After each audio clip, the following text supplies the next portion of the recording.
Shout out Bruce Gas, aka Toka too. You know I had to drop a track with my boy. Where you at? Yeah, many arresting boys out here telling favors. I'm the hardest young nigga, I ain't signed to no label. Hey, Bruce Gas putting no fights on the table. Calling that box since Kane versus Abel. Smoking so much gas, you would think that shit was fatal. On the people's champion like Muhammad Ali. Shut up, Bruce Gas, one day we gon' meet. Yeah, we gon' blow it down, we gon' smoke hella weed. Yeah, we gon' blow it down, take a hit out the Toka 2. Flipping hella shots, feel like Tyson with the peak. A little Glock on my side, but it hit just like Isaac Cruz. Shout out, man, chat real shit, that's my fucking dude. We always cooking on the pan. Strapped to my side, I ain't talking about no sin. Bruce pass me the blunt, I'ma light it like a candle. Ayy, non-stop bars, man, I always spit flames.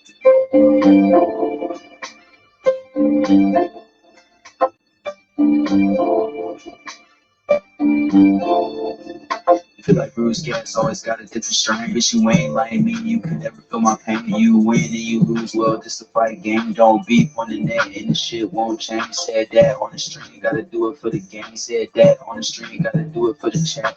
I ain't undisputed. Yeah, hold on, I ain't undisputed, but I want all the straps.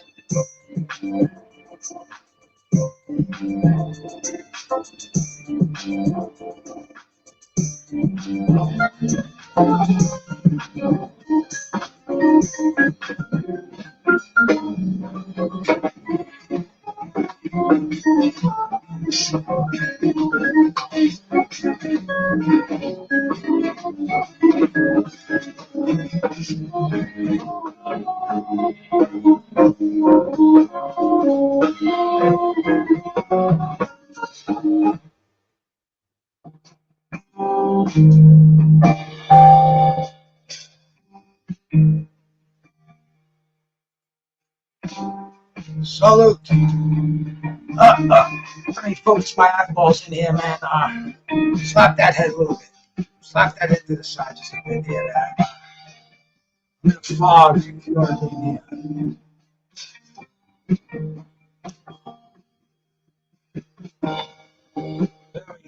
here. There we go. Salute. Daniel Berry, man. Thank you for coming by. Just plays one Angel Diaz. What can I say, man? Boxing night tonight. Let me get my tones so they're not too loud, not too soft. Always gotta have something in the background. Angel, my brother. Salute to you, my man. You blow the schnoz. Officially start this mofo. We're gonna finally see Vergil Ortiz coming back after a wait. We haven't seen Vergil now, man. When's the last time we saw Vergil Ortiz?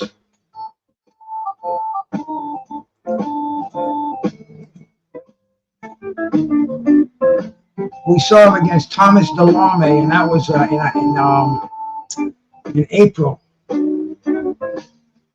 That wasn't much of a fight. That was a one-round knockout. And the thing about Vergil Ortiz, he's got so much potential, so much behind him. Everybody says he's going to be the best 154-pounder out there, and he's going to have to prove it tonight, man. Serhii Bohachuk, 24-1 with 23 knockouts, I believe. He's got an amazing record. And the preliminaries are on tonight, man. They just ended, getting ready for the main card to start in around 10 minutes. I sent Tim, hey, Marky, how you doing, Markazine? Good to see you in here, man. Tim said he wanted to come on tonight. I sent him a link, but I think he's probably went to New York City today. They had the Legends gathering at David Diamante's. Hey, tell me if the music is too loud in the background or if the microphone's off. I gotta get a pair of headphones so I can hear what's coming out of here. For now, I gotta rely on anybody who might be bopping by here. So if you can let me know if it's good or bad, I can make my adjustments and get on with this show.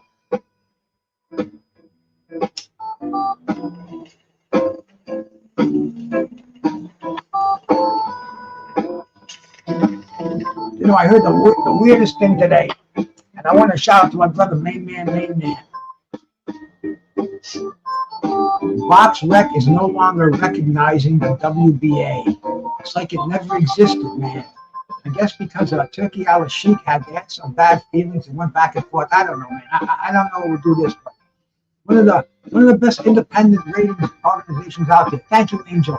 One of the most important ranking pages. We all go to Box Rec, man. Everybody goes there to check records out. I mean, I'm on there right now. I got Serhii Bohachuk. I got Vergil, Ortiz all pulled up, so we can check out their past, their present, and their future. And now Box Rec's not recognizing the WBA. And this is just weird. Let's take a quick look, and I'll show you exactly what I mean. Let me go to, of course, I'm going to go to my partner Tim Witherspoon's page. And see, I didn't even look at this yet, but I can already tell you what it's going to say. I'm going to share it with you too, so we can see it.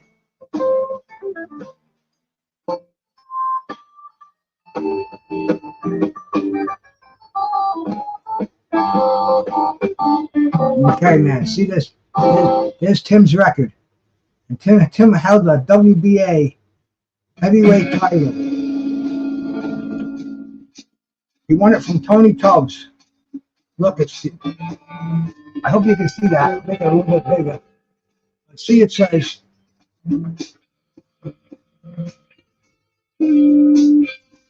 I made it bigger and it fucking jumped up a little bit. Okay, Tony Tubbs. It doesn't mention the WBA title at all in there. 86 boxing, salute. And look at Frank Bruno. That was Tim's fight against Frank Bruno. One of the greatest defenses of the title.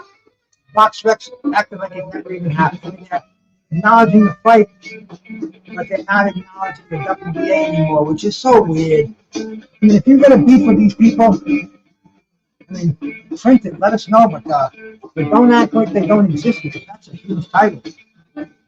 Hey, Chris, what's happening, bro? Alonzo, amazing. Thank you for stopping by. But, I mean, that's just weird. The whole history of the WBA is not going to be mentioned in Box Rec anymore. Just totally weird. And, I mean, WBA is the oldest organization out there.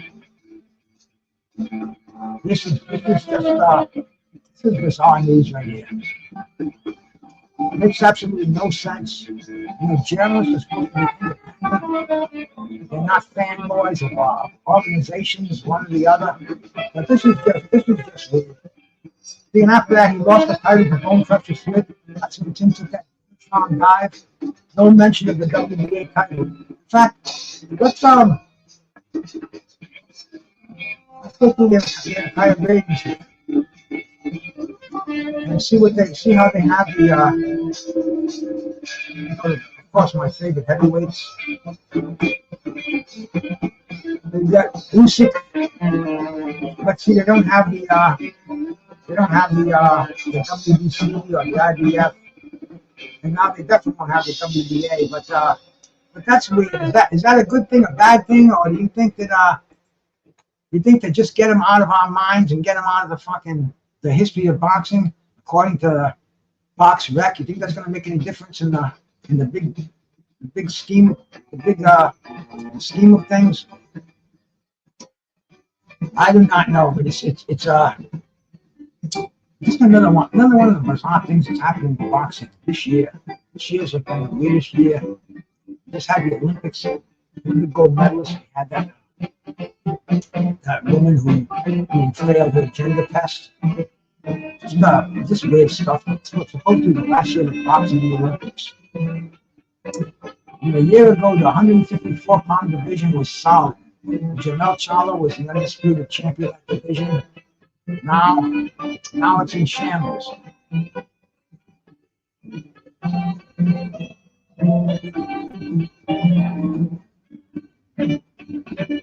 Let's take a look at that beautiful division.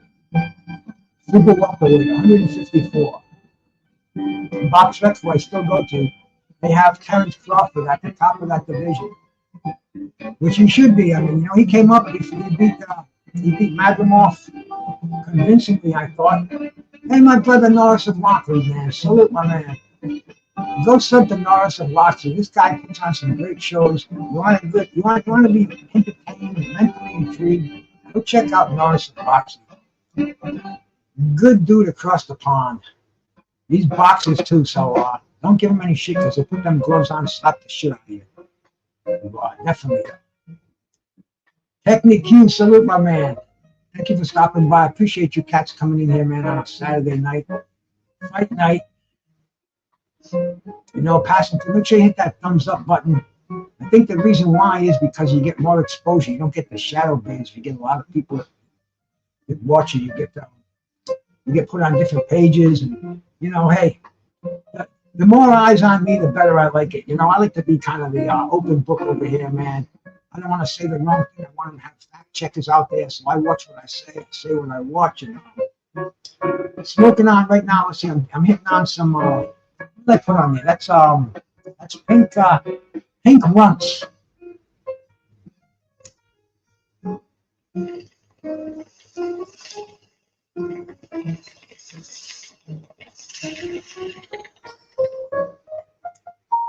Do a couple of blasts of that because see, I'm actually straight right now.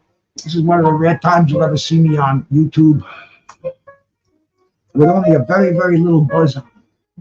And I took my dog for a walk. He started limping. He did it yesterday, but he shook it off and he was running around and stuff. But you know, I was going to take him for one before I came on here, and you know, we started off and he started limping again. I'm like, oh man, I'm not gonna put this poor guy through the pain. He's laying right there now. And man, you know, I looked at it. You know, he let me look at it. No problem there. But it's just sad because he's getting old now. He's 9 years old. Maybe arthritis or something. And you know, if it's bothering him a lot, on Monday I'll take him to the vets. I'll call my man Dr. Mello and maybe put him on Benadryl. You know, if it's the arthritis, they have meds for dogs that they can put them on now to make them more comfortable. But it kind of sucks. So I like going for a good 2-mile walk a couple of times a day, at least once a day. And I always take the boy with me.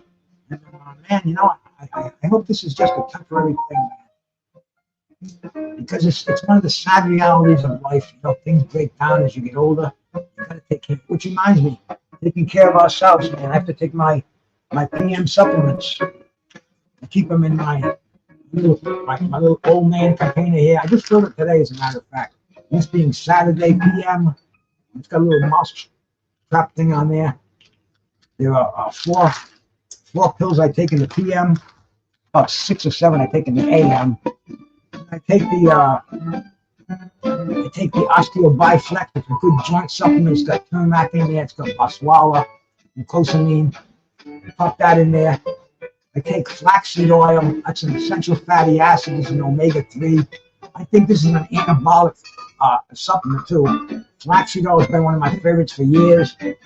It does the joints well. It actually aids in burning fat. I mean, flaxseed oil is a very, very unknown, underdeveloped supplement. Vitamin C, 1,000 milligrams, man. You can't go wrong with vitamin C. And last but not least, I take this thing called carbonate. It's silk protein. Silk protein is the most studied nutritional supplement out there for brain health. And man, I don't want to go nuts on you. I don't want to take Prevagen. Prevagen's got too many things in there. And it's also got dopamine, which because of my digestion, I want to stay away from that. When I take this, and these 4 pills, I pop them every night.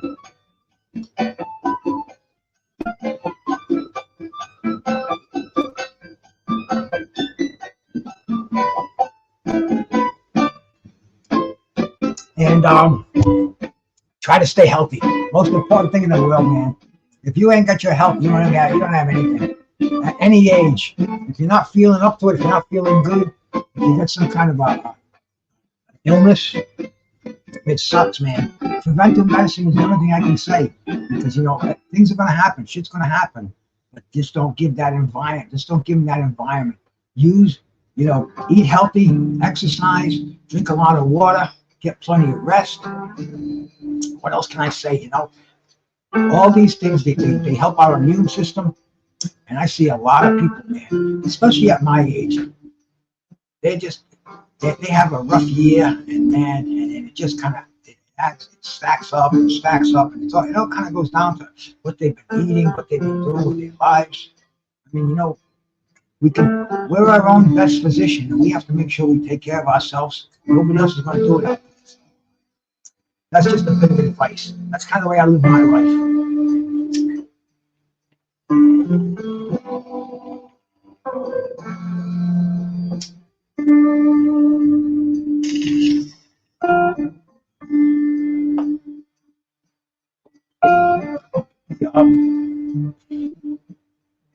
The main event card hasn't started yet. I think it's going to come to fruition right about now.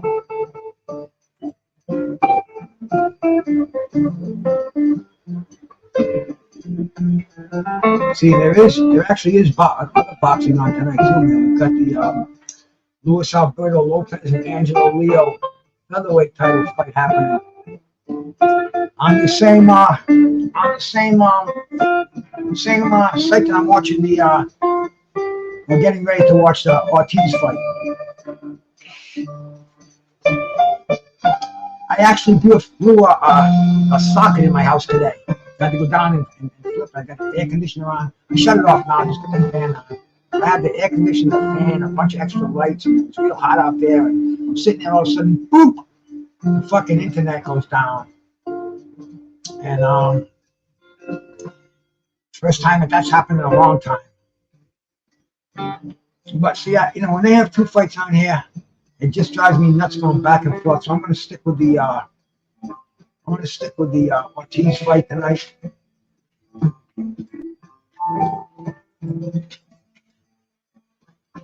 So I'm moving on Strikeout Sports. It's getting on the big screen. The main card is on. There we go. Just started. I believe there was some women's boxing on here before the main card starts. I think it's Gabriel Fandora. It is Gabriel Fandora. That's our man. That's our man Sebastian's younger sister, older or younger, I don't know, but she looks just like him. She's fighting tonight. We're in Las Vegas. I'm looking at the street right now without leaving my living room chair in the comforts of it. See, I got somebody watching me over there on Facebook too, man. I appreciate the heart, the thumbs up. I guess it's on there. Bohachuk against Ortiz. Charles Conwell against Kieran Gray. He's from Worcester. Kenneth Sims Jr. against Jonathan Romero. Gabriel Fandora against Daniela Asaya. And Joel Arate against Miguel Ortiz, welterweights. So we got 1, 2, 3, 4, 5 fights. That's a serious night of boxing here, man. I appreciate everybody stopping here. Even if you're not staying, just appreciate you coming by, hitting me with a thumbs up, saying hi, dropping a note in the chat, man. I appreciate that kind of support. And we are getting ready for the, let's see, I guess it's going to be the Joel Arate fight. I've heard the name before. Let's check out who Joel Arate is. I think that's the opening. I'm going on the bottom.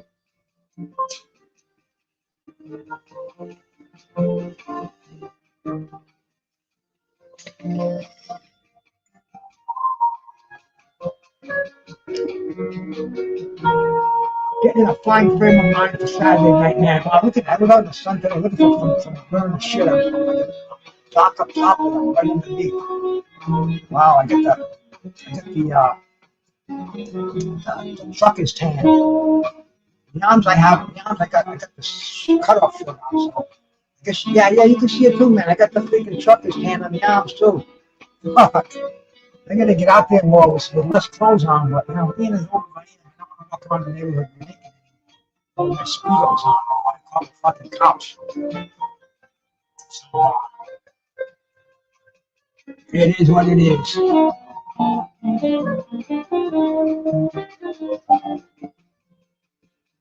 We saw Bohachuk not long ago.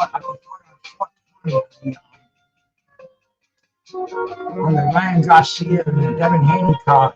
He fought the two who knocked out from Carlos Mendoza. Is that it? I'm so bad at names, man. I wish that brain something that really works. I didn't forget these names. Man, I can remember my boxing. Hey, my brother, traveling food, man. Shout out to you, my good man. Thank you for stopping by, brother. And you guys want to play some good trivia. He doesn't just ask boxing questions. This guy goes all over the place. Sunday nights, goes up to Traveling Fools. He gives away good stuff too, man. You get gift certificates for clothes and stuff like that. But it's a lot of fun, man. And that's my man. That's the guy that turned me on to the trivia app, I guess it is. So we can't keep that in our repertoire, and next week we're definitely put up another trivia contest, hardcore boxing trivia. So make sure you're subbed, make sure you get your notification buttons on, and you will be forewarned.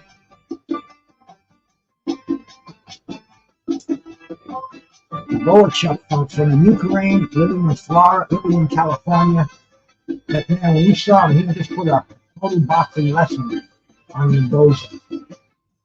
And I mean, the dude's what is he, 23-0.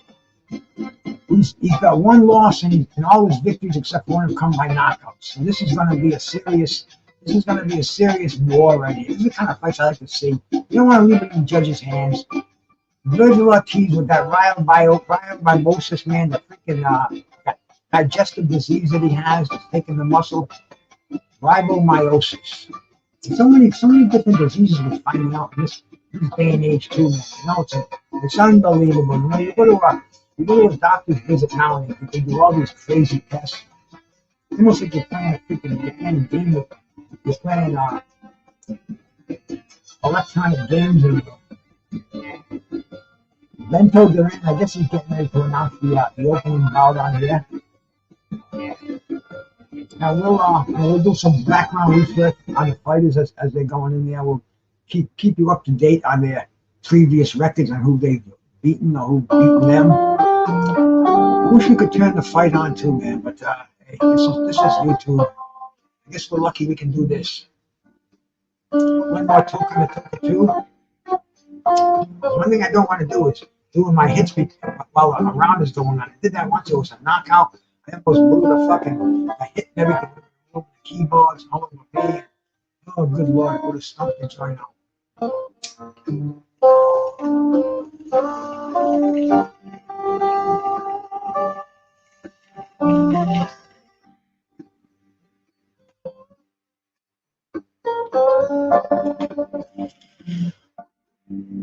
Oh, we are getting ready for the first bout of the night.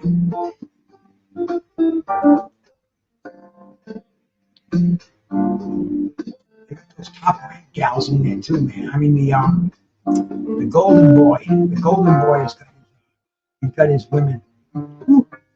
They are beauties. Mark Fredo is the announcer. Looks like my old friend Jerry Ward just passed away. Kind of had that same kind of face. But they're let me see who's on the first bout with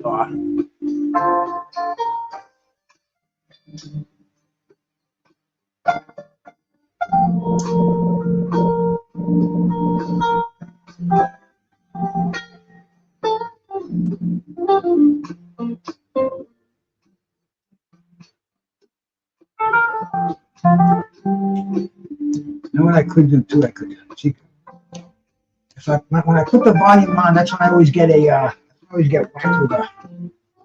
with a complaint, some kind of a strike or something. But we'll see if.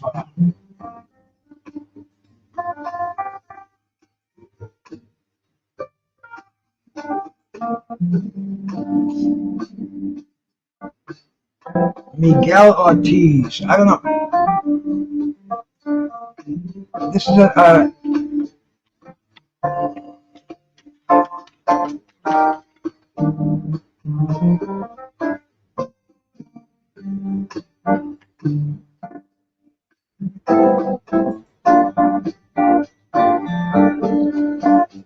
Miguel Ortiz from Springfield, Mass, man. So he's from Massachusetts, right down the road.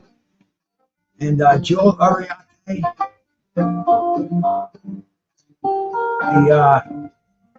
the Golden Boy headliner.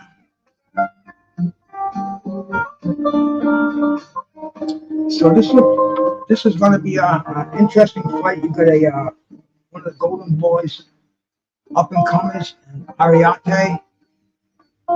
And we got an underdog. We love underdogs. I love underdogs. Hey, Carlos, how we doing, my brother? Tuning in on this one, bro. You need a link or you good? This kid Ortiz is from Springfield, Massachusetts. He hasn't fought in a while, so obviously they said he got a call. He fought at Twin Rivers in Rhode Island, which is down the road. He fought at Foxwoods. He's only fought locally. His first time he's been out of New England. He's in Las Vegas on the main stage, fighting an undefeated Joel Arate, Golden Boy prospect. So, man, Miguel Ortiz, let's go. Let's go for the local kid over here. Now I'm getting a little bit charged up over here. This is what I like about boxing, man. I got the homeboy. Usually I go in here, I don't care who wins. I got a different attitude on boxing than most of you cats have. I don't care who wins. I just watch a fight for the beauty of it all. I could care less, but I got to go with my homeboy. 4 fights. First time outside of New England. Miguel Ortiz from Springfield, Massachusetts, where they invented the rifle. Where they invented the Springfield rifle, man. And they said that was the gun that won the West. We're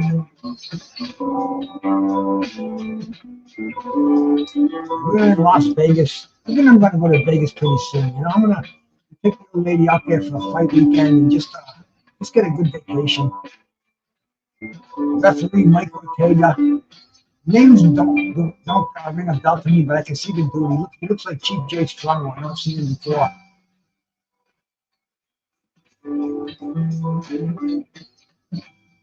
Ortiz, man, 3-1, 1 knockout. This is it, baby. He knows it. Worcester's a rough town too, man. Worcester's an old mill town. Very,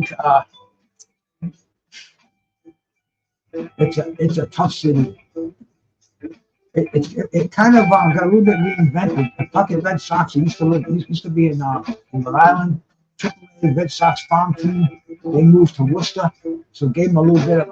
They got the Worcester Centrum. I went to the Worcester Centrum. Marvin Hagler fought there. Fought Tony Simpson there. Sugar Ray Leonard fought Kevin Howard there. I mean, a lot of history in Worcester. Worcester's a pretty funky town. I saw Billy Joel at the Worcester Centrum back in 1982. Yeah, 82. Wow. That's a long time ago. But here we go, man. Joel Arate, Miguel Ortiz. What does it say? 6-rounder.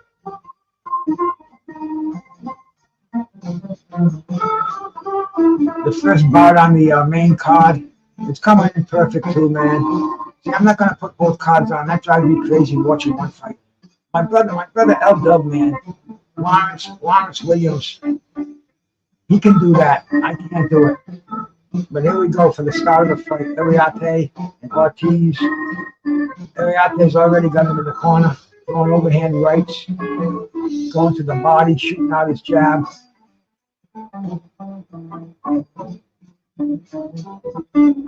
Ortiz's last fight was in February of 2023. February of 2018. So he's been very inactive. This is not a good way against a hot Arate. Arate's got an impressive amateur career too. They're going to listen here at 45-8. We know that the amateur career is a lot more vast than having a box rec. He's a USA National 2022 USA National Championship fighter. He lost in the Junior Pan Am finals. But anyway, man, he already looks like he's in overmatched with Ortiz right now. Ortiz looks like he's very, very tight. He doesn't know where he's going. He's going for the takedown. Sad to say, I don't think we're going to see the upset I was hoping on in this fight. Ortiz tries to hit him with a slow jab right here. He's not on target. Arate is walking him into the corner. Right hand. I mean, he's just. It looks like he's really outclassing him right from the beginning. Referee's kind of warning him a little bit about his rough stuff. He's going in there with no mercy.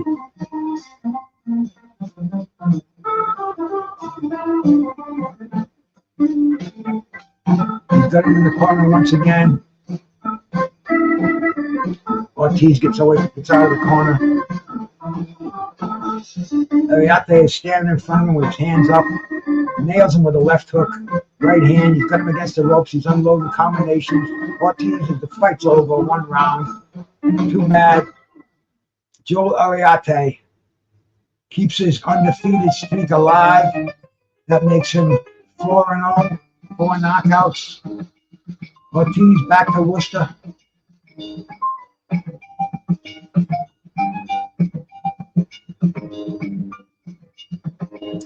And the first fight of the card, a 1-round massacre.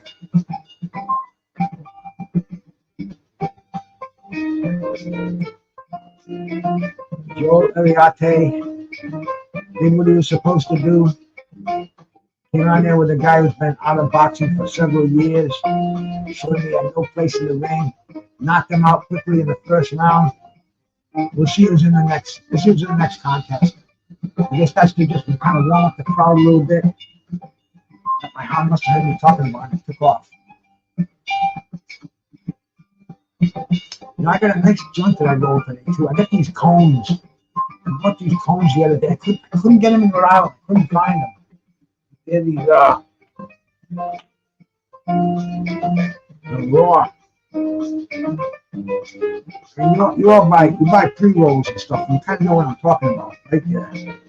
They're like this there. You got a little filter, little paper filter on them, cardboard filter, and they're a cone. You just fill them up. You grind up your herb, and you fill them up. You make your pre-rolls with that. And they really come out professional and really, really nice. And I got one that I rolled up with some fortified. What kind of weed did I use to do it? I think I used, I gotta think, I did it yesterday. See, this is where these cadmium pills really come into effect. I have to think of the strain that I used. And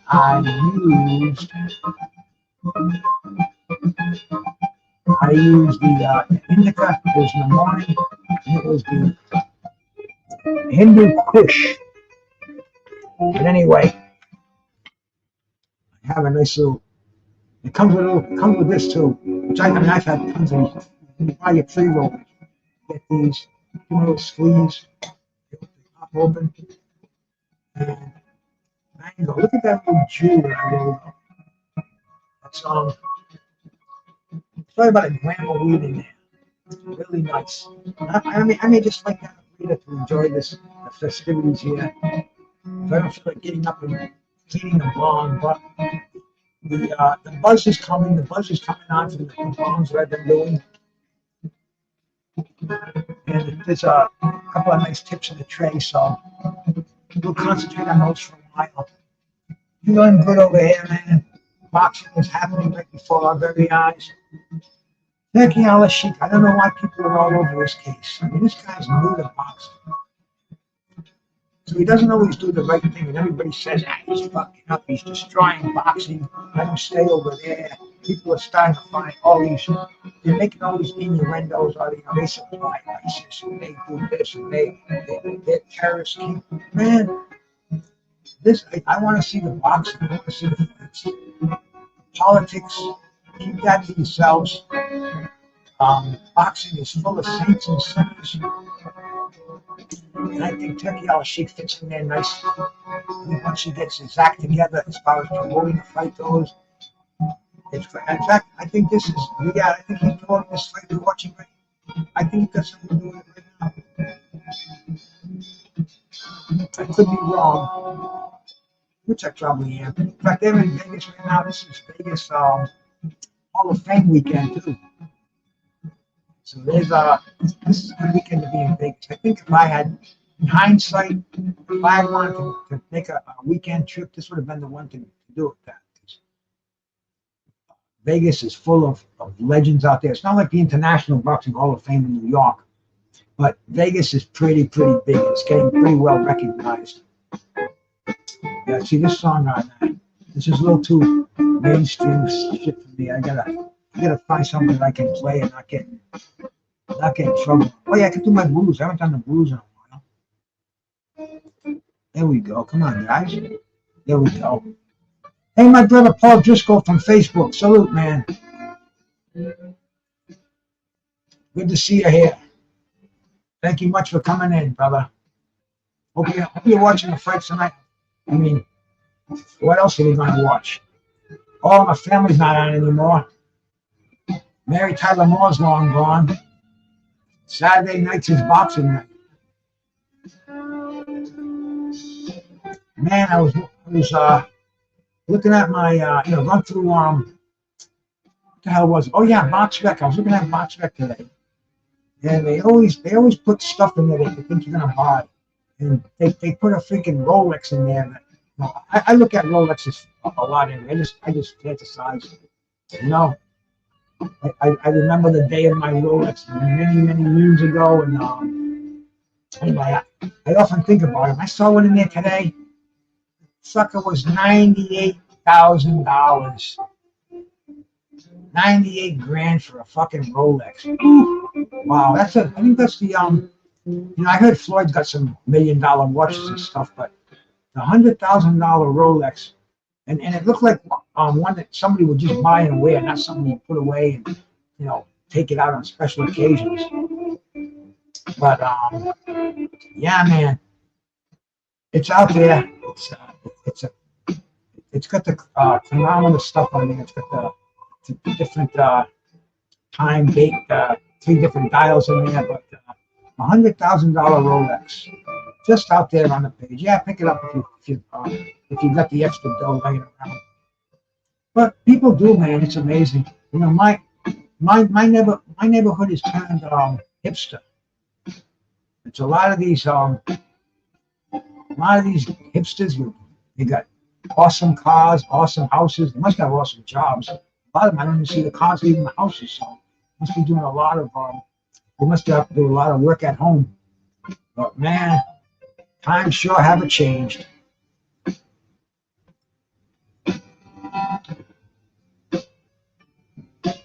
What they have to do is get this next fight up, because dragging these fights out on Saturday night. I know the last one was a first round knockout, but keep them going, keep them going. Who's the next fight? Who's on the undercard?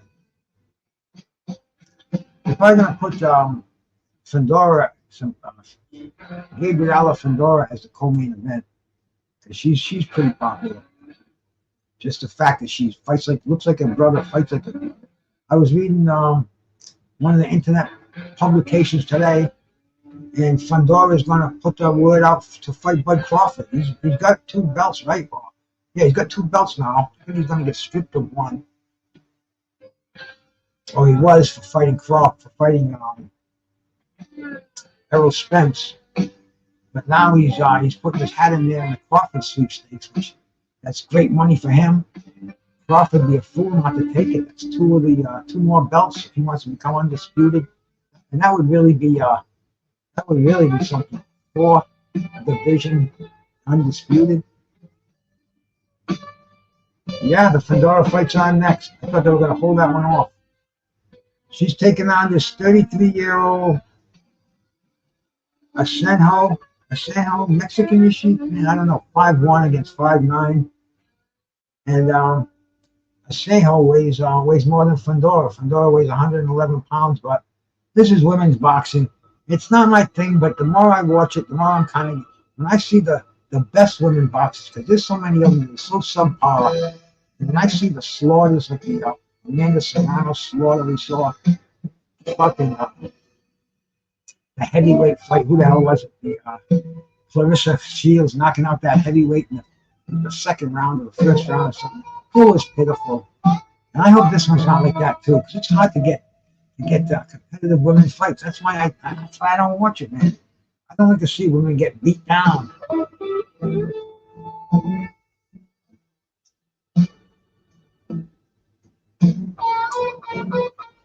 I didn't catch much of the undercard, Paul. I was busy, man. I had stuff to do, but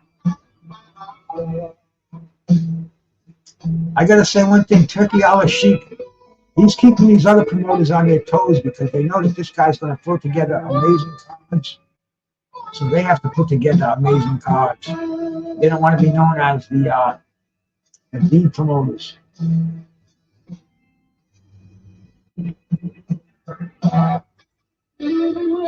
Let's go find these women on their records.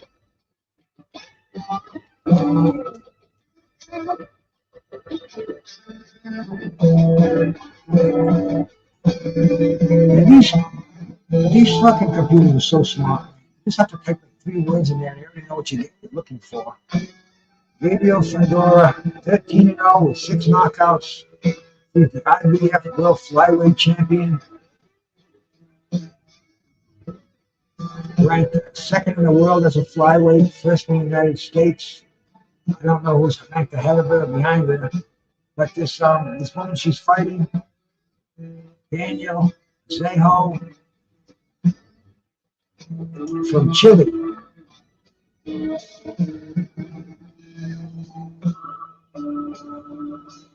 She's 16-3 with 2 knockouts. She's definitely not much on the knockout edge. But Fandora's got 6 knockouts in 13 fights.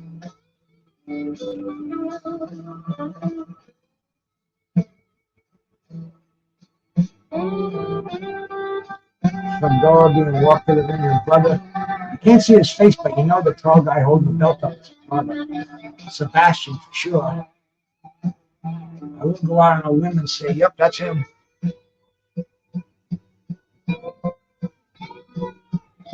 She's getting in the ring, doing her thing. I'll tell you, man, you got to give her a gender test. She looks like she's got a little bit of XY chromosome going on. I don't know, man. Unfair advantage. Crazy world we're living in. But she looks like she'd give you a beating. I think she's a cop too. So she definitely got some a little testosterone flowing through those veins of hers. Maybe a little extra pee.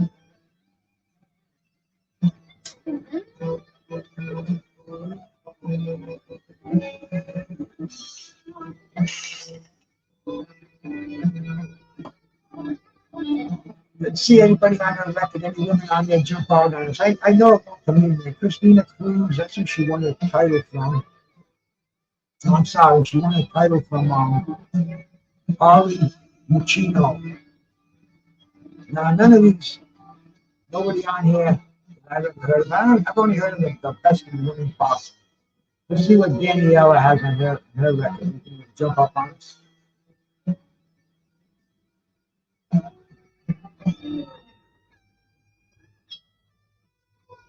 Nope, I'm sorry. Even her losses, even the female boxers who beat her.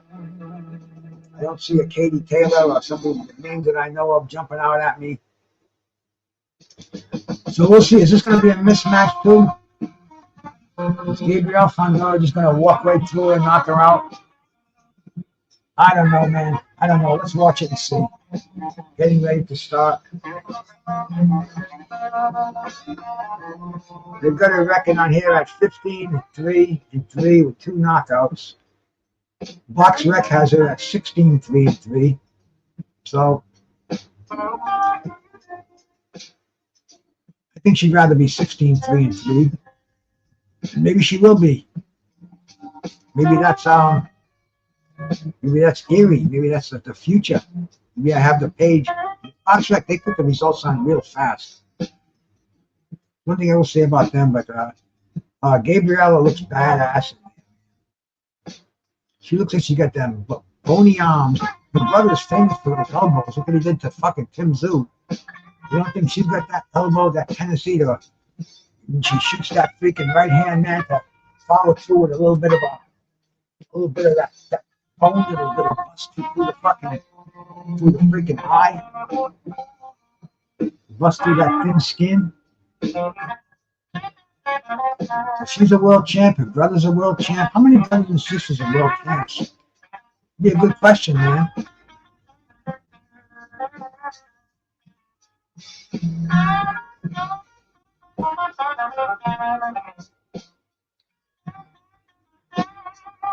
We'll see how it goes down. But here we go, man. The bell is going to be ringing very soon. I hope. They do drag these out. Back in the old days, man, you get the fights at the Civic Center. They bring them out there. Boom, boom, one after the other. They want to get you out of there before 11 o'clock. That's not like that anymore.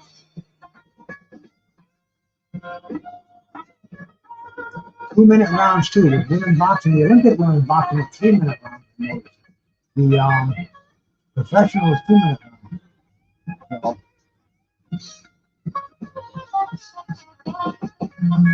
Fandora is just so long and lanky. With that long jab, shooting out some overhand rights.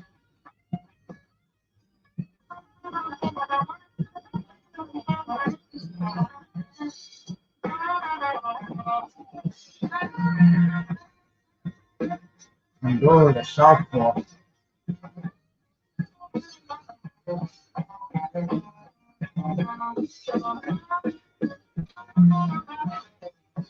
Fandora moving forward. It's very offensive minded. Going downstairs, upstairs. Serhii is on the back foot retreating. I think this is the best competition she's ever seen. Hey, my brother, Hollow Davis. Salute, my man. Good to see you in here. Appreciate you coming by. Fandora moving outside, then coming back in the combination. She looks so much bigger, too. I mean, shit, these are flyweights.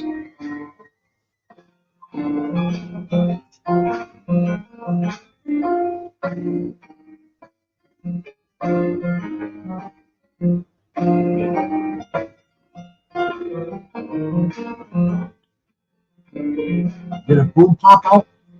Missed it. Shit. We might have had a wardrobe malfunction. Cameraman got one job to do, and he didn't do it.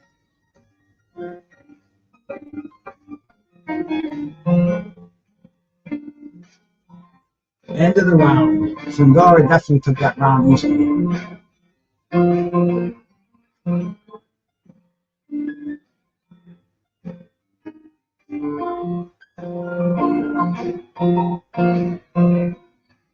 What is this, 10 rounds, I believe? I think they go 10 rounds for the championship fight. Something, yeah. 10 2-minute rounds. Yeah, that's equality.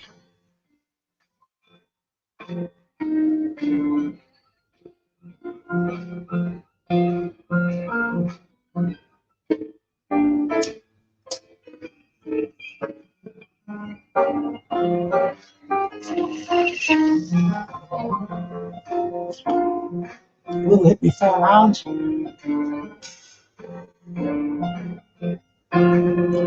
I got one of those. Facebook is in here. I don't even know how to get rid of them because it's on Facebook. But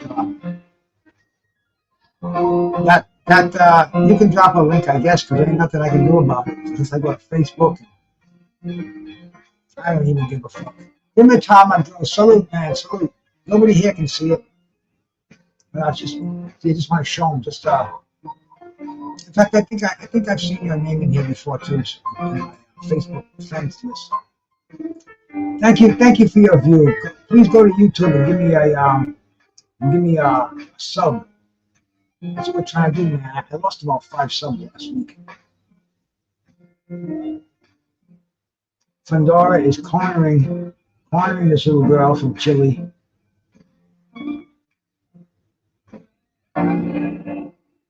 I think Fandora can do this all night unless she gets an opening. And she's just gonna keep her on the outside. Right jab, straight left. And Serhii just can't do anything. She can't get inside. She's either going to stay at the end of those punches or Try to get lucky and get knocked out. This is my prediction of this fight, what I've seen so far.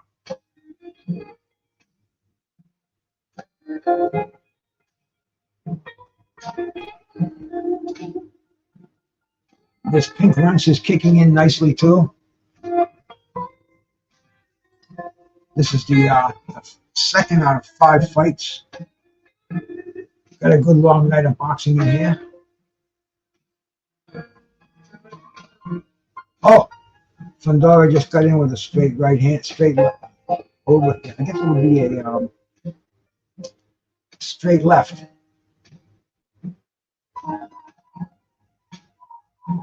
Fandora doing work downstairs. End of the round. Another round for Fandora.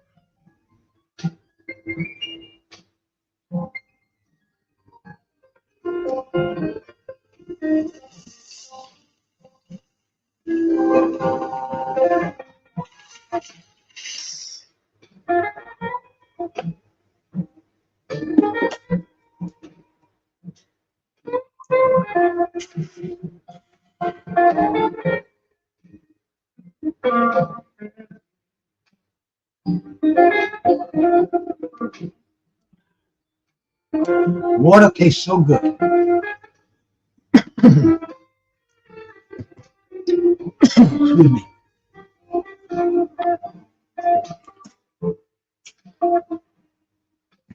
See, weed is an expectorant too.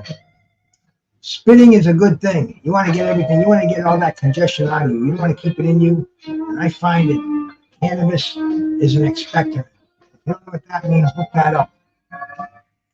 But anyway, it does the job. You know, I have to occasionally bow out the spit. What the fuck, right? Better than swallowing it.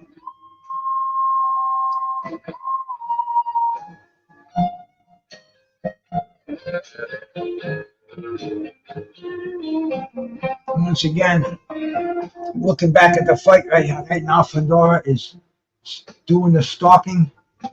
I see Serhii is beginning to take a chance. I guess the corner must have told you he's getting picked apart in that stance. You have to come around. You have to do something. You have to try to land that. You have to pull a Carlos Mendoza. Is that his name? The one who knocked out her brother. I know. And I think she just got caught with a counter by opening up like that.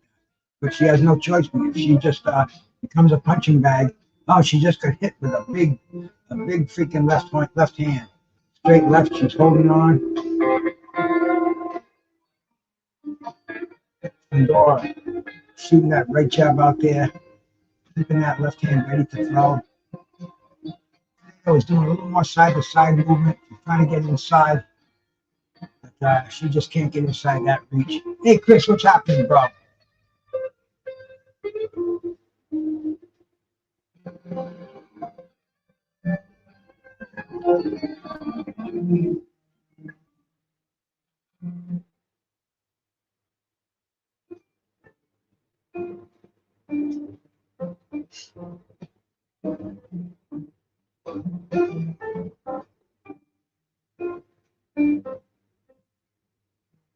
Sale's keeping a high guard. Fandora is just pumping that right jab in there.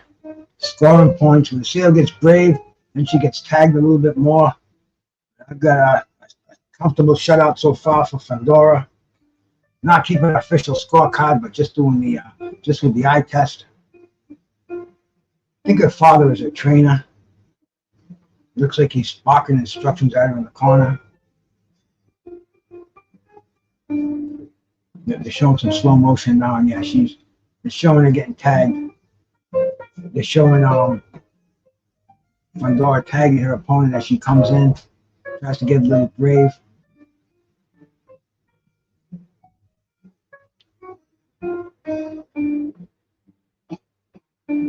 Getting ready for round number 4, I believe.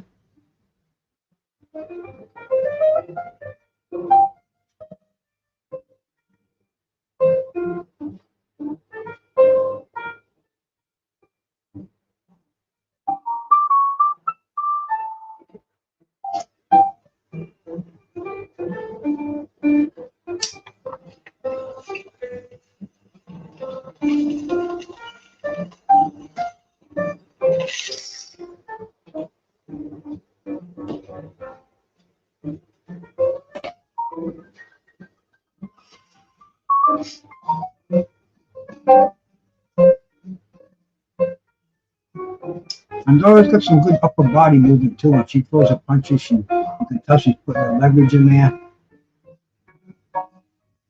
Shit, she's probably sparred with her brother.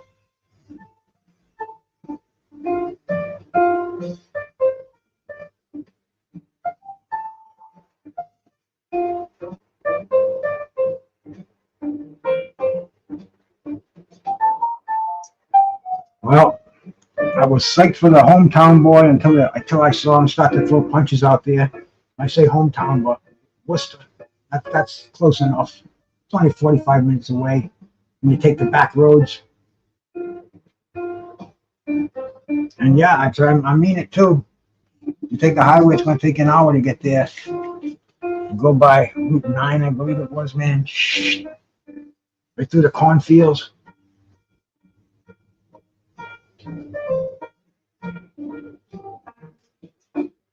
Doing a little bit of rumbling here. Fandora has her against the ropes.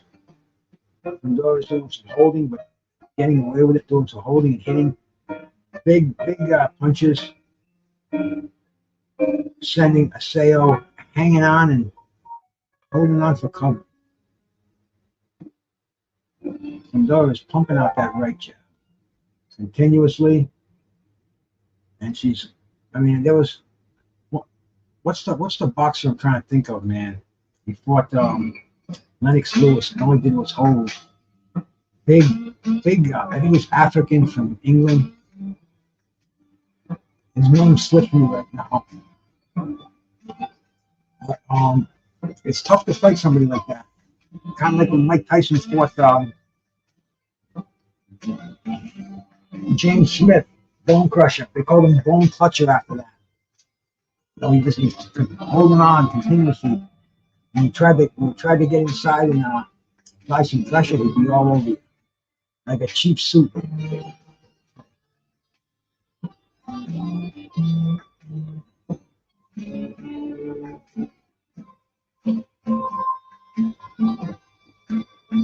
And there's not a lot of world-class boxing going on in here.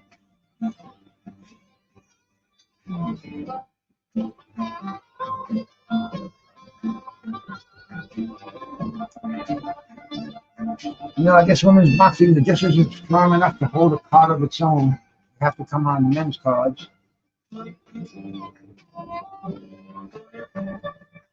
And a good time to go out and grab a bite to eat, I guess. I don't know, man. I'm just not a big fan of women's boxing.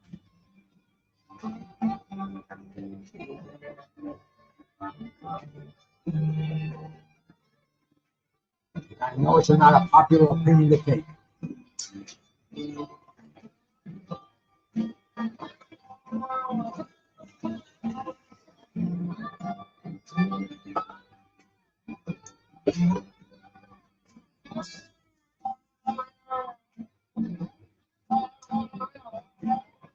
Sales only got 2 knockouts. And there are 18 or 19 fights, depending on which publication you tend to believe. So, as far as her taking Gabriella out, I don't know. Odds are not good, not in her favor.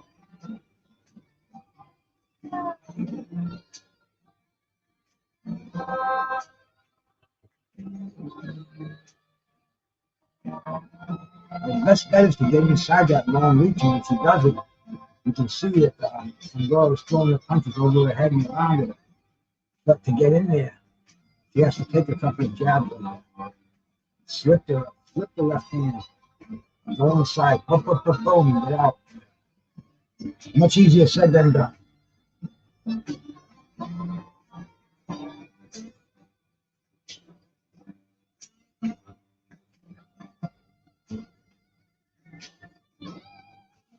Turn it around.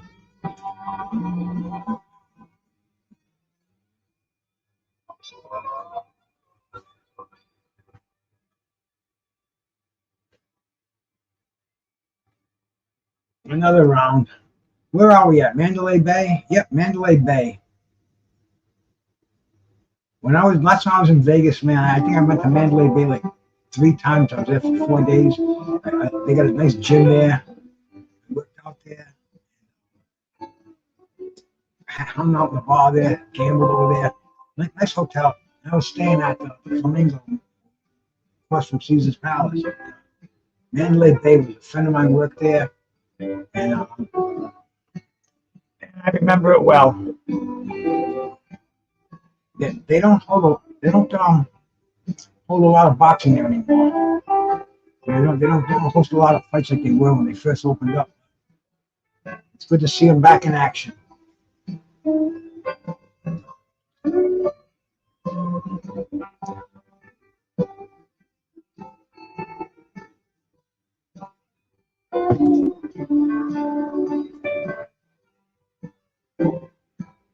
El Mexicano. I don't know what that is, man.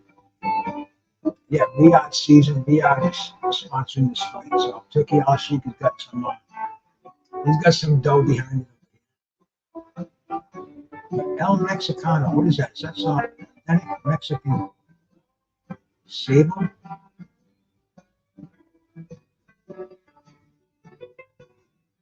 I don't know what the hell this stuff is.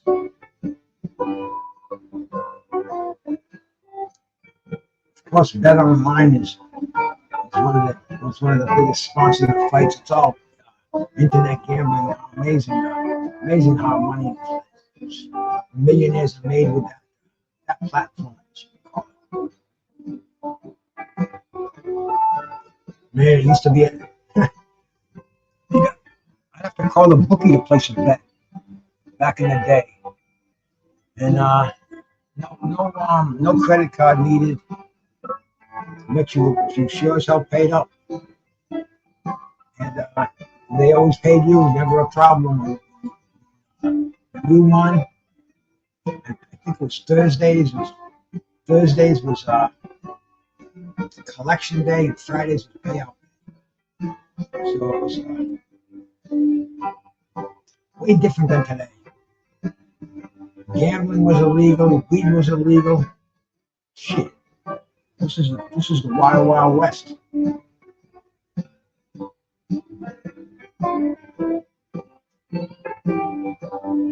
And Charles Cromwell, he's fighting a guy from Massachusetts also. So we got another hometown hero on the card. I forget what the dude's name is.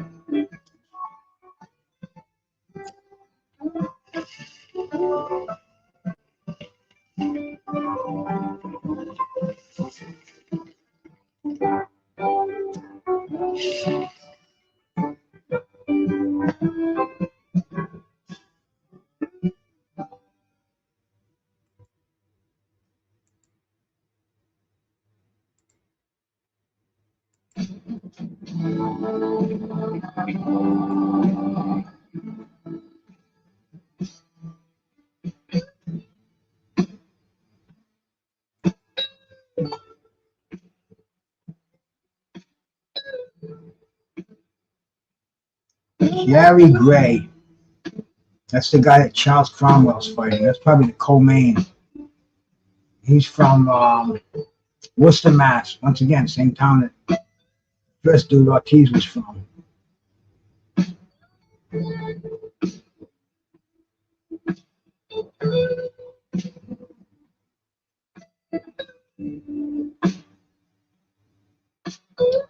Fandora is just kind of pushing her back.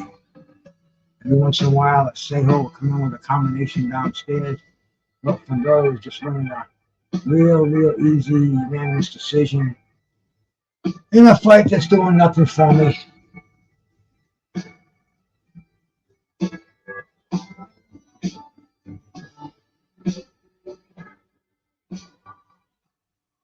Asano is spunky though. He doesn't have any quitting.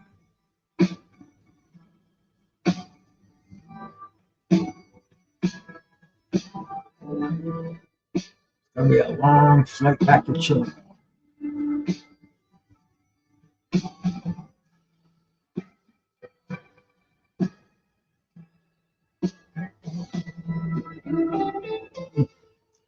Gabriel looks just like her brother in there.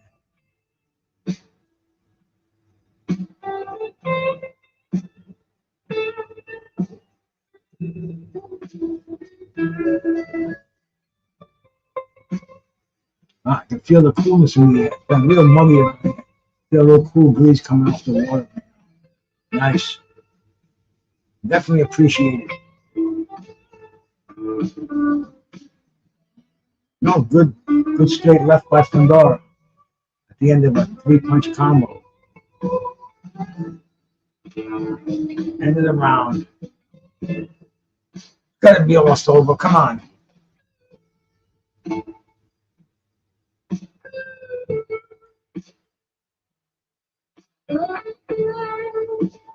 I want to see Vergil Ortiz.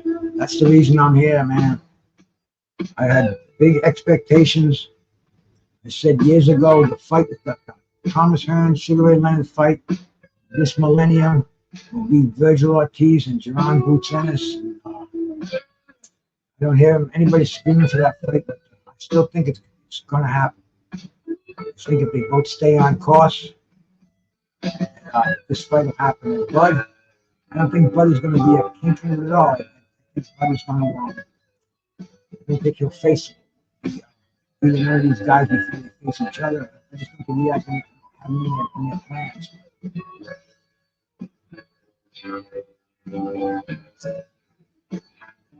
Bohachuk could totally turn the apple cart tonight. I don't think he will.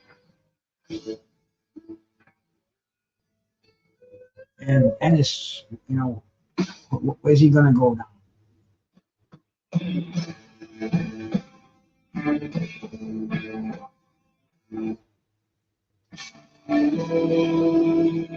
They're just going back and forth right now in the center ring. Fandora's in charge mostly with that jab. And you can see he just doesn't have bad intentions on the punches. And Serhii just not landing those punches where they need to be landed.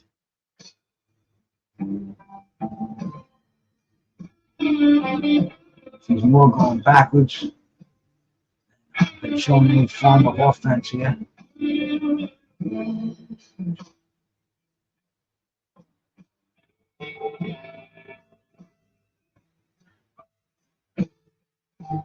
Little exchange there. Let's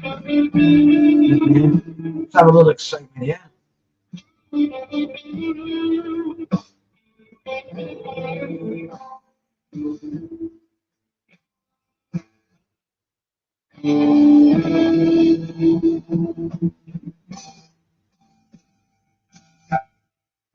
That's the punch she needs.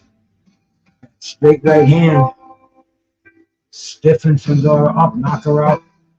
Like Mendoza did to her brother. But I don't think we're going to see it. De Niro, my brother.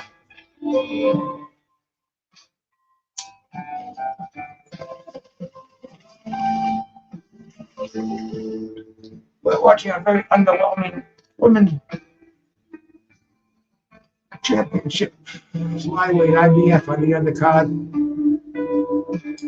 And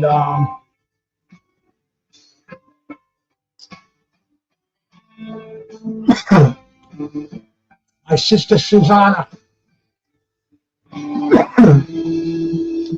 excuse me, always good to see you here.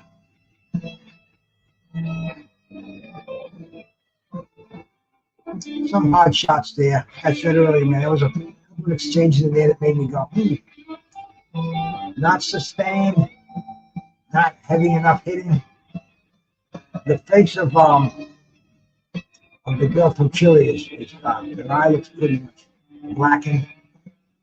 Left eye from catching that right jab. Fandora's face doesn't look like it's got a mark on it. I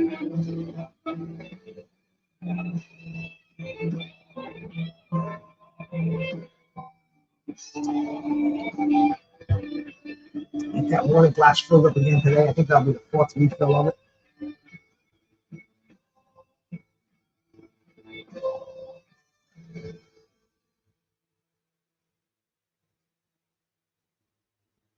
We're in the 9th round. Minute and 32 seconds on my clock. We're going to see a decision in this fight.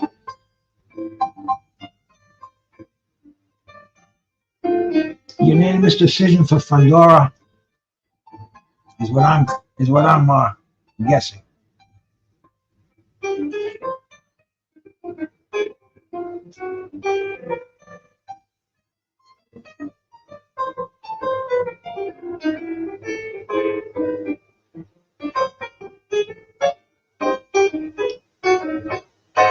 Fandora is trying to turn that right hand over into a hook, but it's not happening.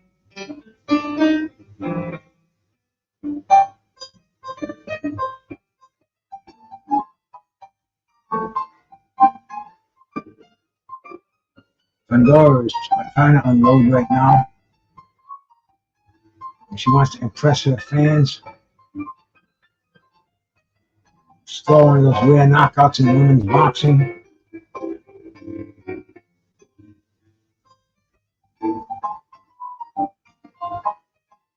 Hey, Moore, salute my brother. It's Sebastian Fandora's sister, Gabriella, and a girl from Chile. And that's the end of round number 9. And we have a few more, another round to go in this contest, and then we'll see what's coming on. Charles Cromwell's going to make an appearance on here, and man, Vergil Ortiz, the fight everybody wants to see.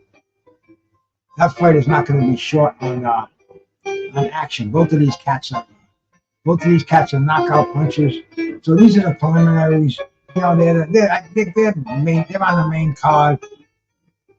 But they don't do it like Turkey a la Sheep. Turkey a la Sheep puts together undercards that I appreciate. You say what you want about the guy. Nobody puts on undercards like him, not since Don King. And here we go in the last round.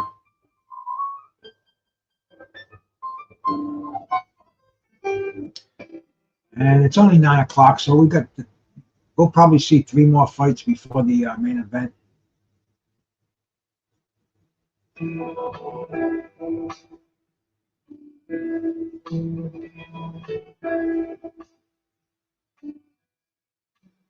That's Turkey a la Sheep right there, man.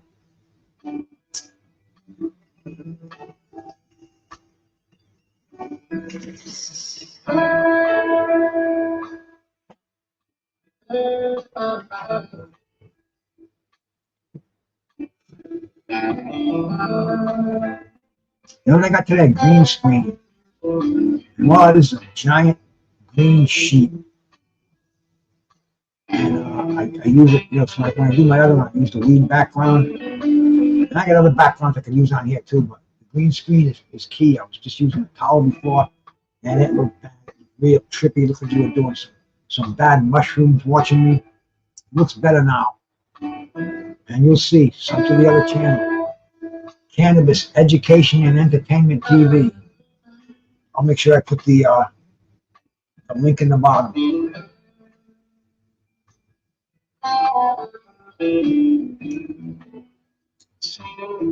Let's see how I do this.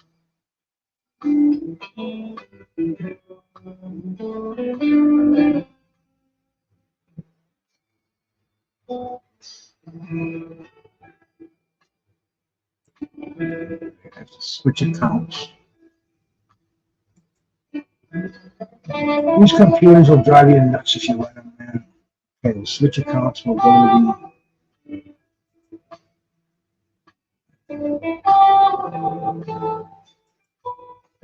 put that on there. Copy that. Put it in here. Paste it in there.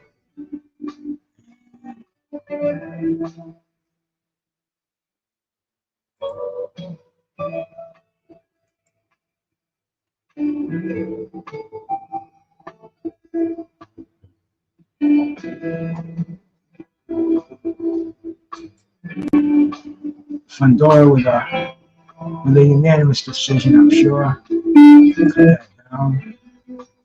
Okay.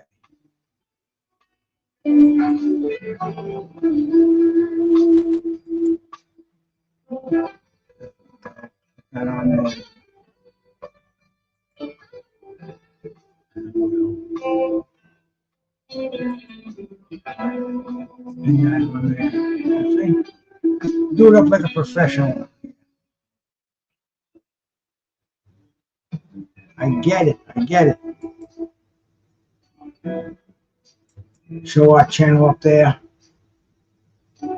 Fandora gets his, she gets a unanimous decision.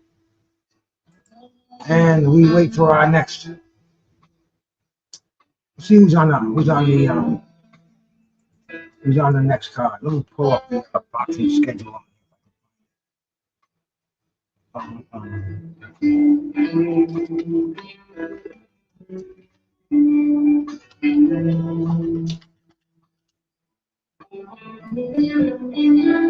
Now they got me to Olympic boxing. ESPN boxing scene. There we go. Boxing scene got a pretty good schedule here. Bohachuk. Well, I want the undercard. They're not showing it here, but here's the decision. Unanimous.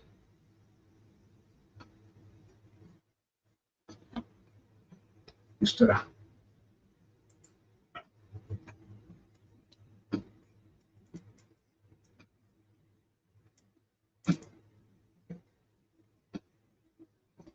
Fandora. Unanimous decision. They call it sweet poison.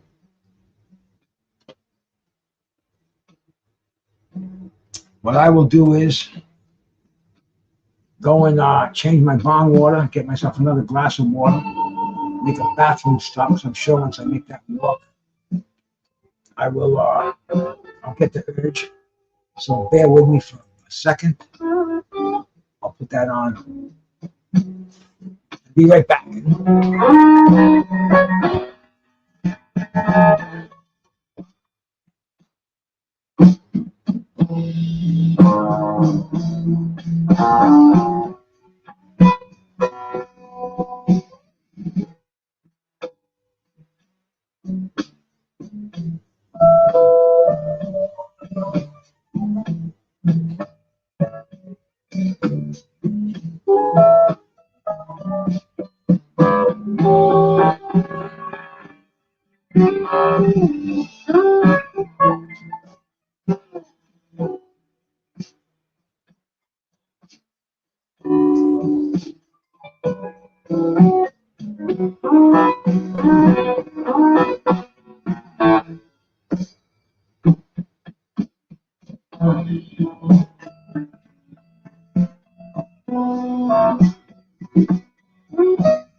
Back again in record-breaking time.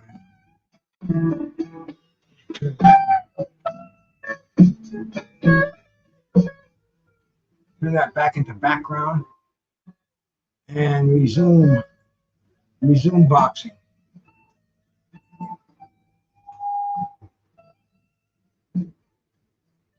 I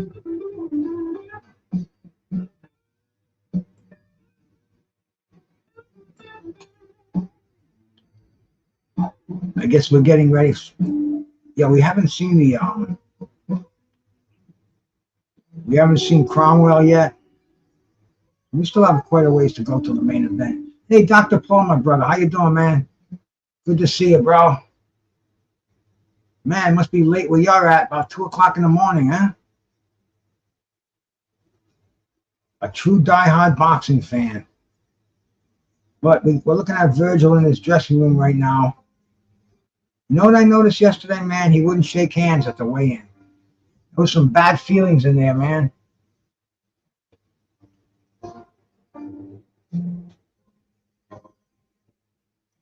You know, Ortiz doesn't look like he's very muscular either. Anybody notice that? He looks smooth. You know, that was a saying that we would use back in the day in the bodybuilding world. And that's not a good look. And I'm going to say, Vergil Ortiz, you know, he's got that meiosis shit going on, which eats muscle, which puts his body in like a constant state of ketosis. Oh, Doug Fisher, man. That's Doug Fisher on there. He's supposed to come on my show. Shit, man. I correspond with this cat a lot. And I've never met him, but I'm friends with him over on Twitter. We talk a lot on there. And he said he'd come on do a show with me anytime.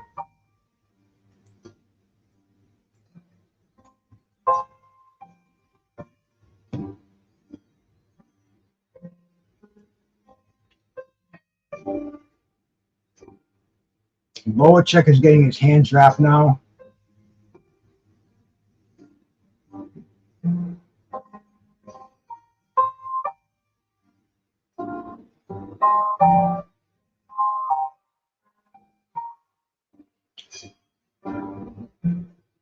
Takaria, how we doing?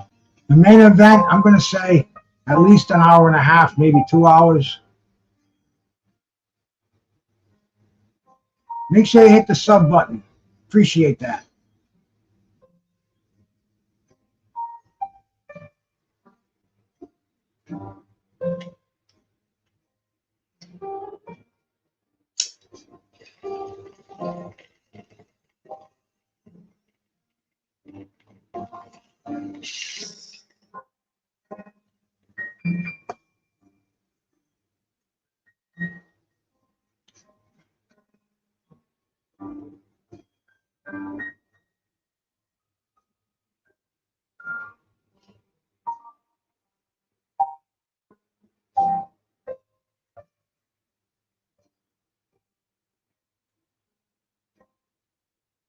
I'm listening to Dougie Fisher right now.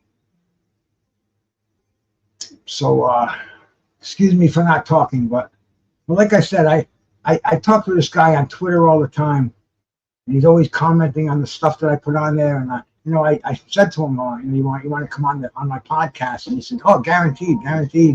But I just never followed up on it. This was only a couple of weeks ago, so I'm sure we're gonna get him on here. I'll do it next week. I'll see if he'll come on next week. So he even said any time after 8 o'clock your time, 5 o'clock my time, no problem.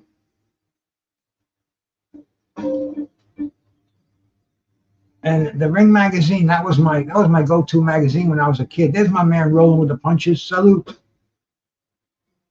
I mean, every month when Ring came around, that was how we got our news in boxing. That was the absolute only way to get your information.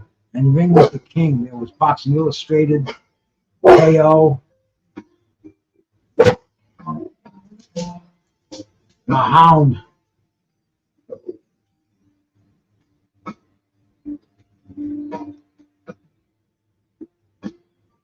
See, this main event is going to make up for the mediocre undercard.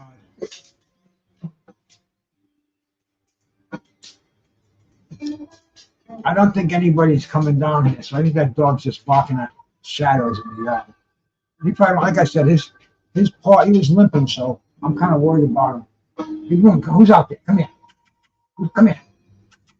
Come on over here. Come on. Come on, your cookie. Come here. Come here. Yeah, you're still limping, man. Poor bastard.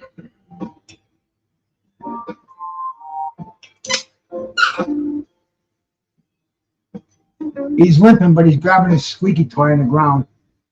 So we will. I can take the earpiece out. I just wanted to hear, like I said, I wanted to hear Dougie Fisher. And I got a clean bomb over here. Catterall and Prograde is still on for October 25th. Hey man, that's a good fight as far as I'm concerned. I like to see it. I like Regis.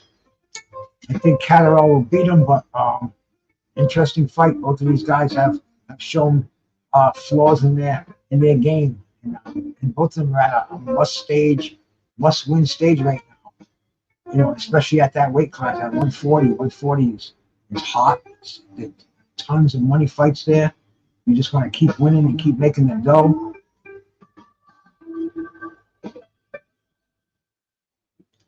Carlsberg. I have not had a beer, man. And I was thinking about having a couple of drinks the other day, but I haven't had alcohol now since 2002, and I don't feel like drinking again. I like drinking just nothing but water. I smoke weed and I drink water. I don't take any other mind-altering substances, and alcohol would be one of them. I drank enough alcohol in my past to pretty much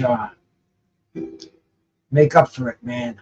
I was in a bar every night from 16 on till about close to 50.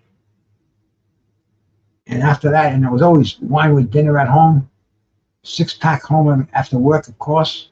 And I'm talking about like always good stuff, always craft beers, Hope Lager, Gritty McDuff's, because at the time there were a ton of craft beers. That was the thing. All these little home breweries popping up.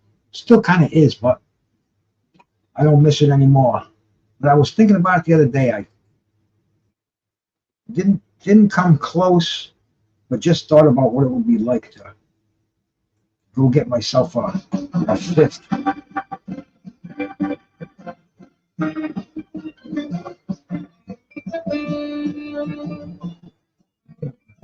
Back to the blues.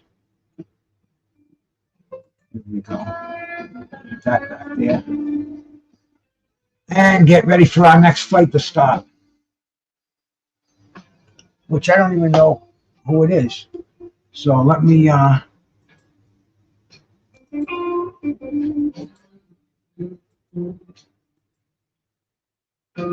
into the card. Let's see here, man. Disable ad block. Okay. You better be worth it.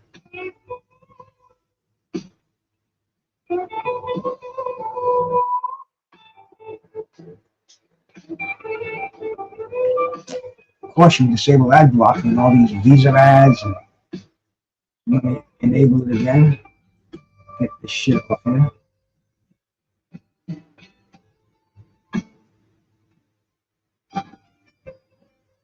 If anybody doesn't have Ad Blocker Plus, get Ad Blocker Plus. You need it, man. Fandora, we just saw the Fandora. Sims Jr. and the Conwell and Gray. So let me get this fucking ad off here. Okay.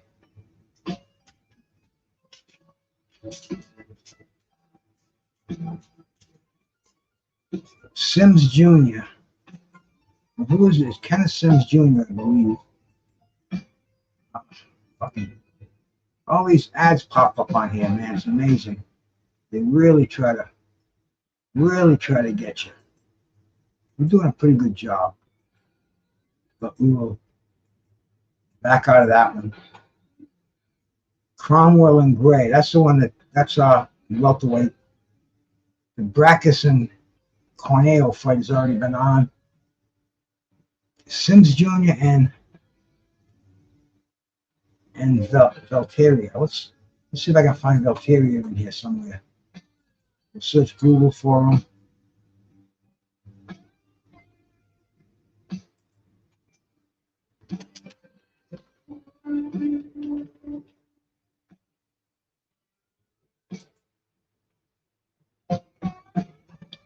What was his name again? Didn't say. Louis Valletta? No, that's not the one. So, yeah, it's this cat right here. No, it's not.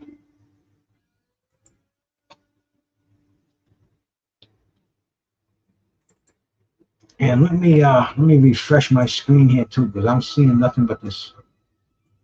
It might have froze on me. We're back in the ring, and the next bout is starting. And it looks like the kid from Worcester I was talking about earlier.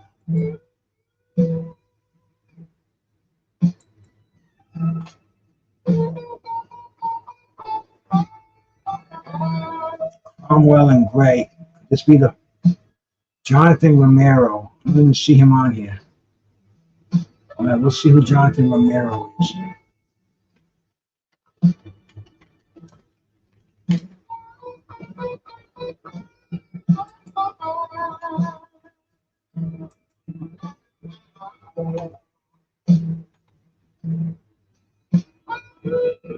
John Romero, 35 wins, 4 losses, 19 knockouts. He's been stopped 3 times. And he's coming off of 3 straight losses. Abraham Nova, Albert Bell, so he's got some names on there who beat him that I can see just right off the bat. So he's brought on here for Kenneth Sims. Kenneth Sims 20-2, 7 KOs, 7 or 17, 7 KOs. He's not a big puncher, but it looks like he was brought in here to. Sims has been off since May of last year, so he's been inactive for about 13 months.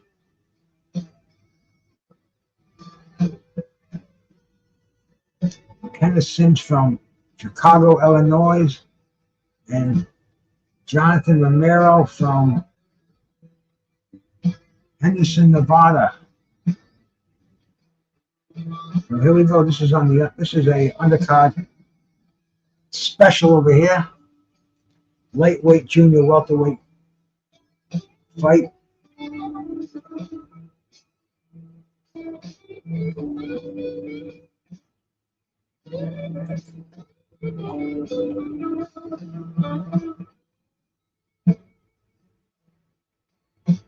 Kenneth Sims has got a victory over Elvis Rodriguez, and Rodriguez was undefeated.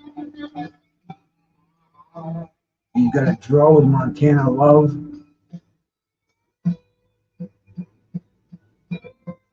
Beat Emmanuel Robles.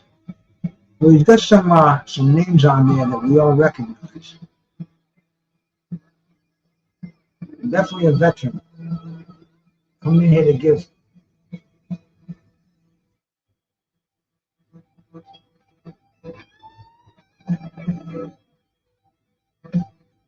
These guys are going all action right now against the ropes.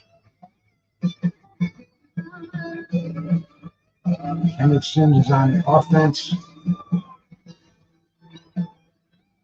I almost forgot what live boxing was about for a while there, man. Now these guys are going at it. Here we go. Sims has got a nice stance.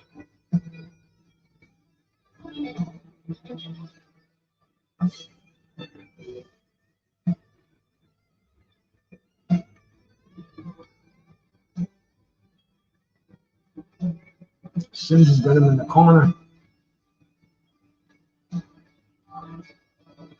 Romero's got a nice shot. Romero's getting down real low. Going underneath those punches. Sims unloads with a combination, and Romero holds on.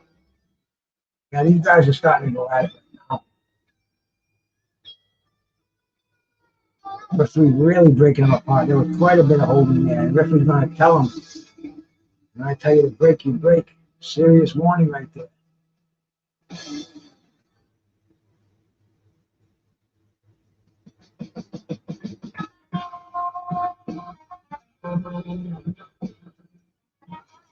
Bro, man, Dr. Paul, salute, bro. I wish your wife much healing powers, man.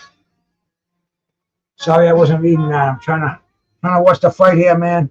But I know you've been doing your tribulation, going through your tribulations, bro. It's always good to see you here, and I try not to get too involved in people's personal lives. And when you put them out there, man, my heart goes out to you, brother.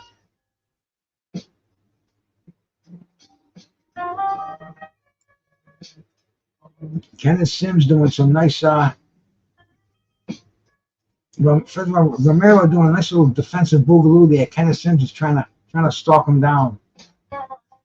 But they've got a nice little contrast of styles to this fight.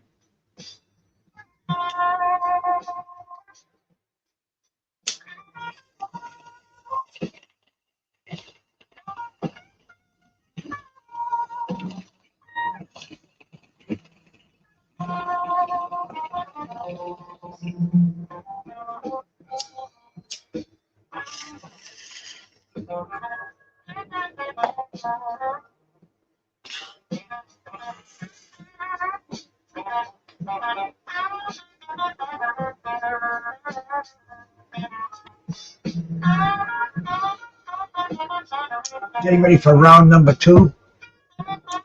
Undercard, Jonathan Romero, 35 wins and 4 losses against favorite from Chicago, Illinois, Kenneth Sims Jr., 20-2 with only 7 knockouts.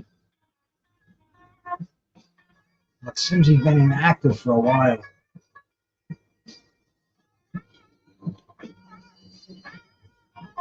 He hasn't fought in a year and a half. When's Romero fought?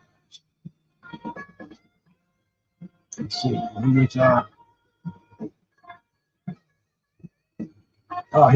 was only active. He's been put out to the wolves already twice this year. Knocked out by Albert Bell and beaten in a unanimous decision just a month ago. I mean, he's brought in there for one thing, make Kenneth Sims Jr. look good, and probably go out before the fight's over. Sims needs a confidence builder for his first fight back in a year and a half, year and a couple of months.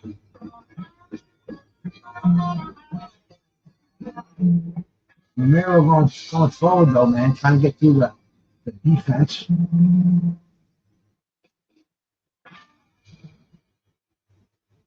Sims standing straight up, man. He's got classic jab shooting out there, waiting to throw a right hand.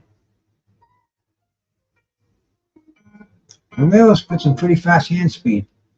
Sims inside, good uppercuts, man. He's got Romero going backwards now.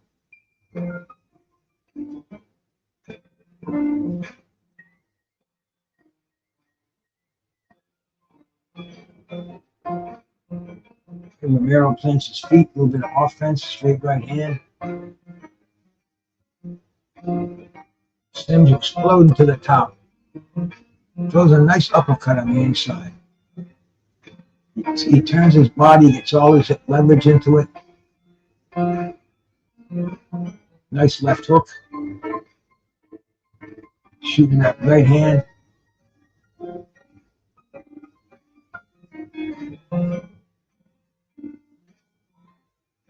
He's kind of slap with that jab a little bit. Romero comes forward with a combination.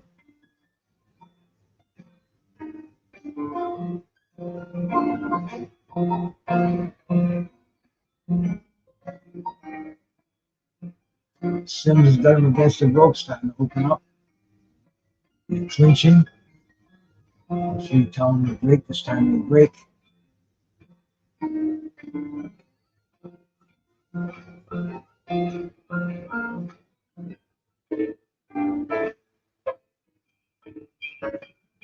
End of the round.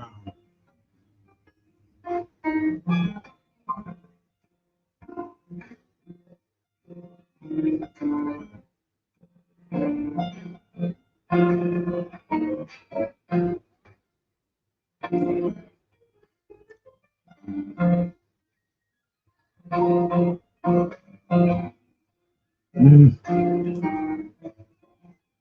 tell you, Dr. Paul, I wish you nothing but the best, man.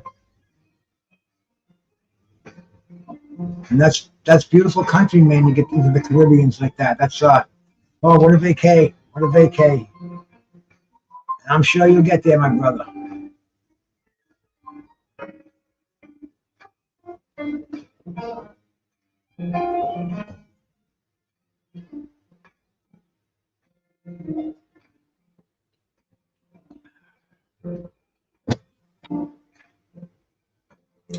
And I am getting blasted tonight. I'll tell you, man. This is gonna be maybe the 10th bong or so I've done. Like I pretty much cleaned my weed out of my tray. I'm gonna have to go into my humidor. I don't even need a humidor now. It's so fucking humid. Hey, my brother Miles Bailey over on Facebook. Miles, give me a call tomorrow, man. I gotta talk to you, bro. I was gonna call you today, but I got all tied up. That's Miles Bailey, the boxing aficionado over there, man. He's over on Facebook saying hello to us. A frequent guest to the show. And that's my man, man. That's my man, Miles.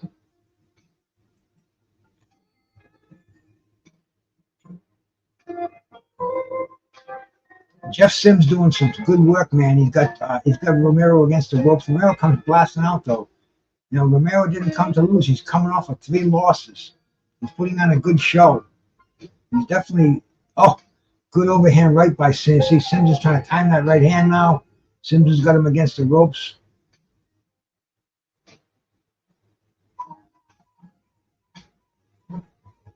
Oh, almost like Romero said, come on in here. Is he signaling like, come on and finish me off? Yeah, Romero is definitely telling him to move forward. And Sims with the overhand right hand to the body. Romero dancing on his back foot now. Romero with a combination. Sims is always in pursuit, though. He's always a stalker. He's shooting his elbow out there, and the referee can't see it. Going to the body, coming upstairs. Nice combinations. Romero doing some nice work off the ropes, though. He didn't really get hit with a solid one in that exchange.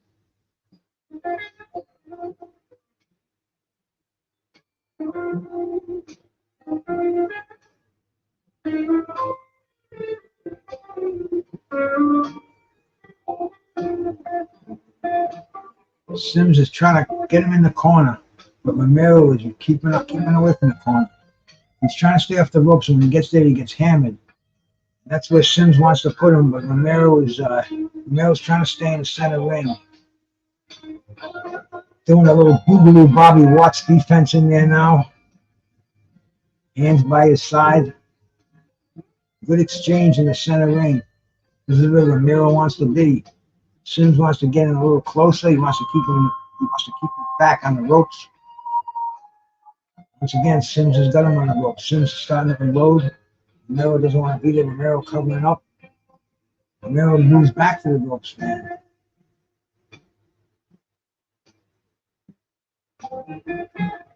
Sims doesn't have that power in his punches. If I did, I think we'd see a little bit more of a. I think we see a little more definition going on in this fight, man. It's going back and forth. Sims has definitely been winning the rounds, but Romero's hanging in there, throwing shots. He's not folding yet.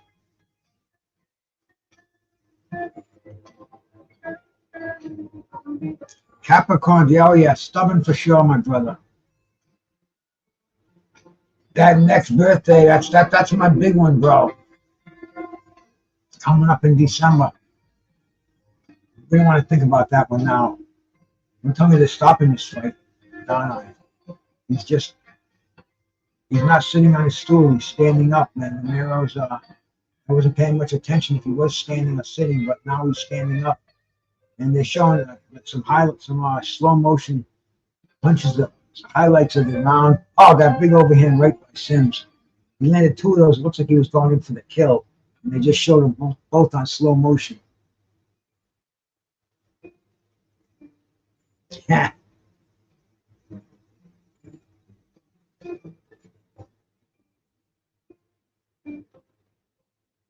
And my wife got on my case to get some edibles today, so I'm gonna have to place an order real soon.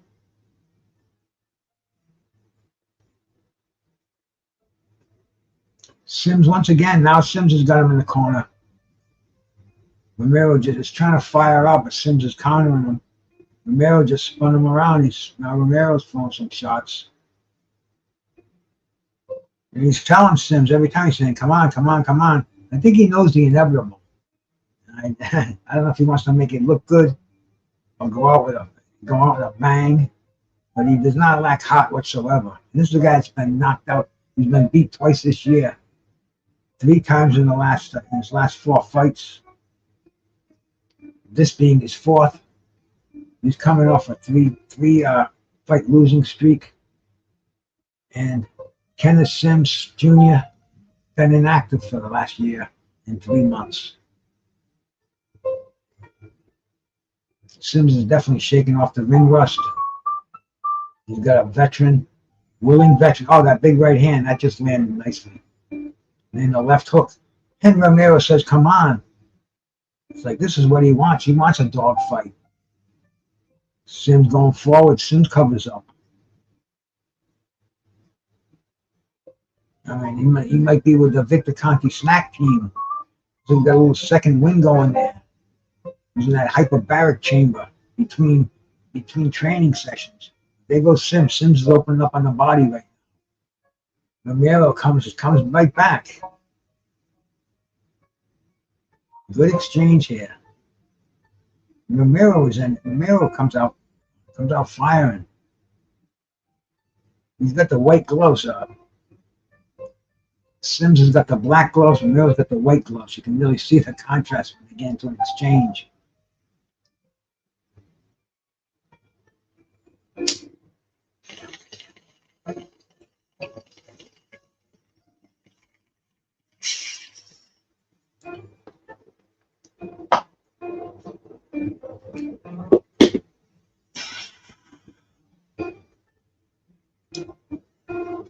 Sims is walking into the corner, but then Romero will plant his heels, dig in, throw a combination. Good upstairs work from Romero right there. Romero dancing around with his hands by his side,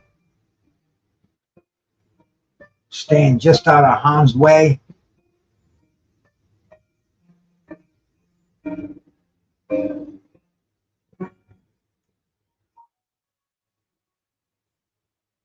Yep, we must take care of ourselves the older we get, man.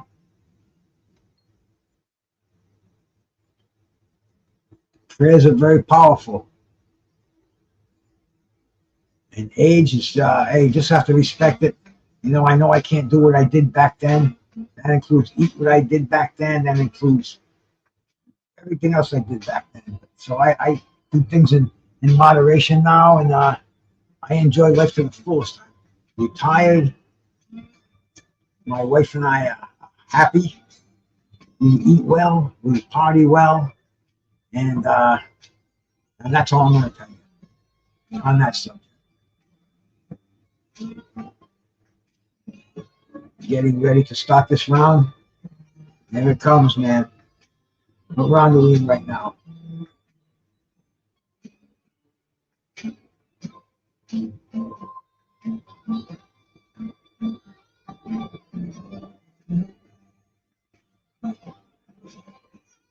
I don't even know. It doesn't say it on there. I don't know, 6th round or something. Something like that. 5th round. Okay, that was close. And there goes Romero. Romero's got those fast bursts of those hands that move really fast up top. But Sims Jr. is just persistent. He's just moving in there behind the jabs, the hooks, going to the body, shooting that straight right hand up top. And it's just making things really uncomfortable for Romero.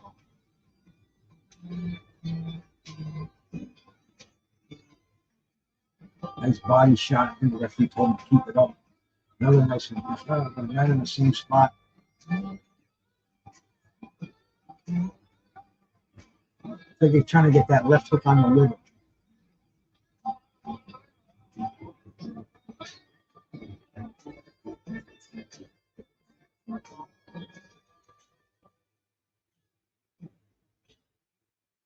Sims walking forward behind combinations. You got Romero on the ropes once again. That's who he wants to be. Gets inside, then just leaves, gets the leverage. Romero gets away from that spot. Now Romero's in the corner. Sims going downstairs. Romero trying to fight out of the corner. Sims wants to keep him there. Big right hand by Sims. Sims is starting to pound him in the corner. That's where Sims wants him. Romero does not want to be there. He's trying to get out. He's trying to punch his way out. Sims is keeping him in the corner. This is good action. Sims is in a good spot right here. Left hook, right hand. Oh, comeback by Romero. Romero coming back with a right hand and left hook. Good exchange, man. Best exchange of the fight. Whew. Good shots, man. Good shots by both of these guys. We got a fight on our hands, my friends. Woo, baby. 30 seconds to go.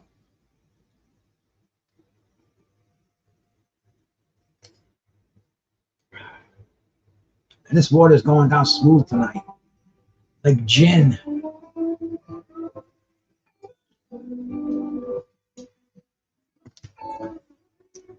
Once again, Sims is trying to cut the ring off. Romero really smooth, going back and forth, going side to side. Keeping his hands down low. End of the round. Round number 5. The halfway point is over. We start the second half of this fight. Romero stays on his feet between rounds. Referee's taking a good hard look at him. Ringside doctor, the referee. Is he telling him to stop the fight or to you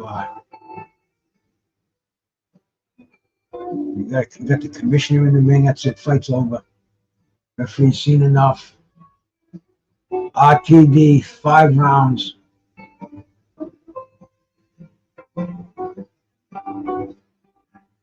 That's it, man. Goes in the ring as a technical stoppage in the corner. Referee stopped the fight between rounds.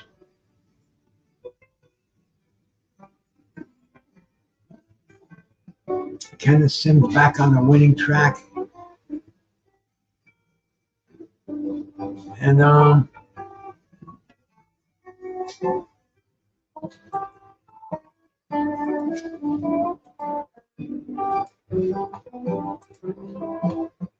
back to the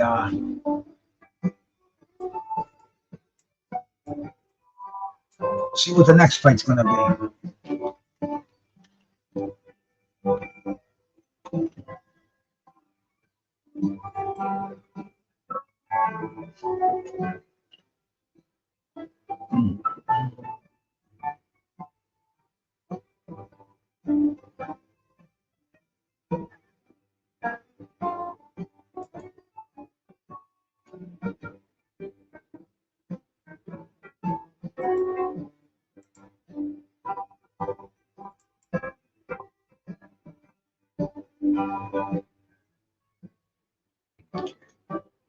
I have to add once again. Take out the ad blocker. Put the ad blocker back on now. Okay. No, I want tonight's fights, not next week's fights.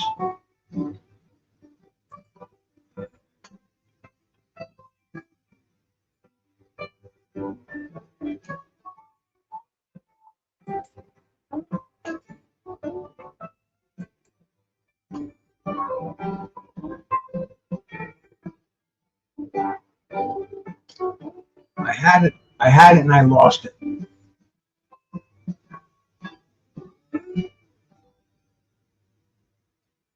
But anyway, we're back to the getting closer to the main event. It's 20 of 10 right now, our time. I got a feeling there's going to be a couple more fights before we see the main event. There's a little bit of time to go.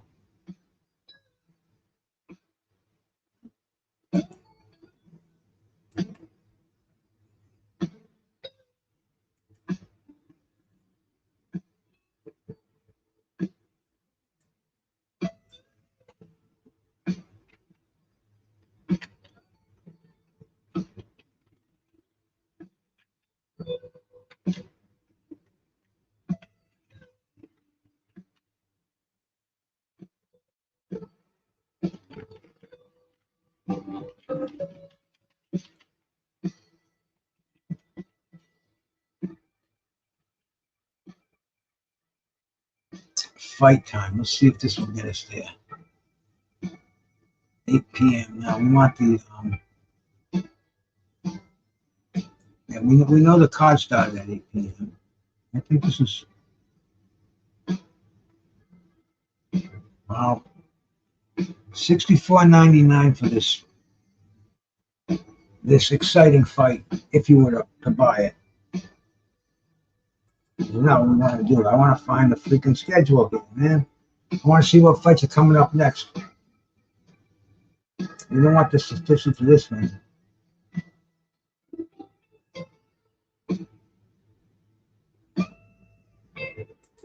Let's get us there.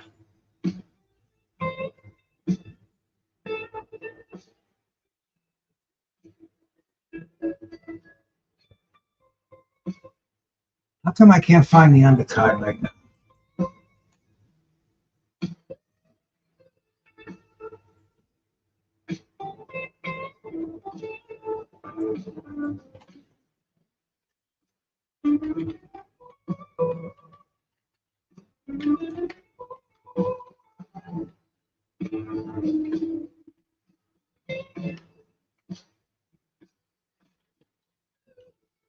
There we go.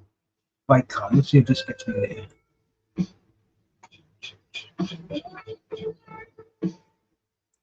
Maybe. No.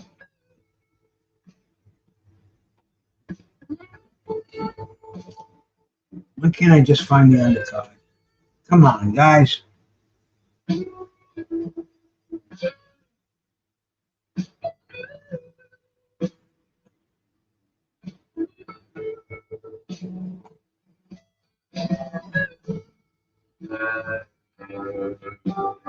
Let me type undercard. Let's see if that helps.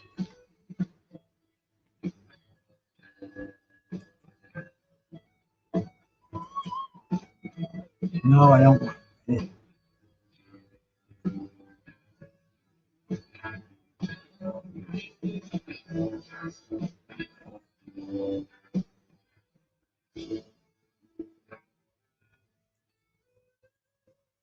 Let's go on the ring site and see if they have the undercard on here. Of course they don't. Well, it's coming on next. 2:45 a.m. Hang tough, my bro. That's probably about the time I'll. Well, lately the boxing's been on so late. That's been the time I've usually closed my eyes. But I don't get a good night's sleep anyway. I sleep 5-6 hours at the most. Don't know why, but that's the way it is. But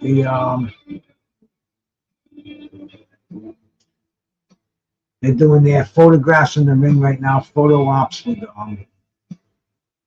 Kenneth Sims Jr. and all the Golden Boy officials, his whole team. And I gotta pull out another bud here. Let's see. Let's see what we'll be puffing up. I get the vapes here, but the vapes just don't quite cut it like the flower does, you know? I like the vapes for their convenience. It's like an American Express card. You don't want to leave home without one. This is an indica right here. This is the Hindu Kush. A lot of nice little nougat from this little. There are 1, 2, 3 little balls in this bag here. There's 3 nice little buds. I'll pull out the smallest of the 3. Just break a nice little tip off that. Just fun. Oh yeah. Ooh. Hindu Kush.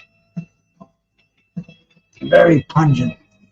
And it's 100% indica too, so I don't have to, I think that's another reason that I do stay awake late too, because I smoke a lot of sativa bud. And that tends to give me a little more of a buzz, keep me awake a little bit more. but it also keeps my mind focused. And when I stay awake for these late night, this isn't late night. This is easy so far. Anyway, I don't think it's gonna run way over time.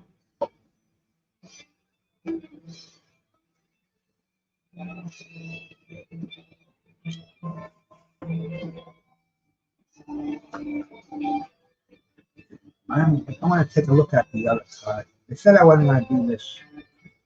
I just want to see who's if it's still on.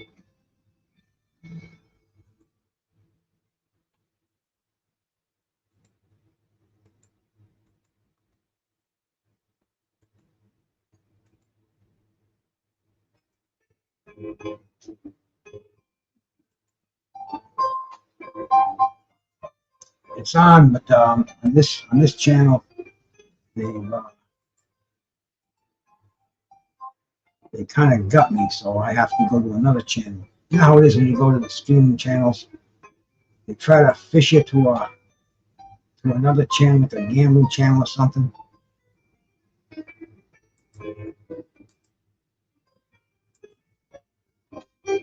No, I think that card is over.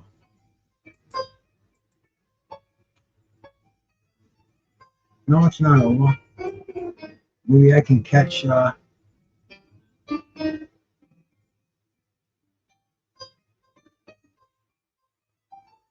they're gonna have Richard Torres on here, you know I love heavyweights, so I will sneak over for that one.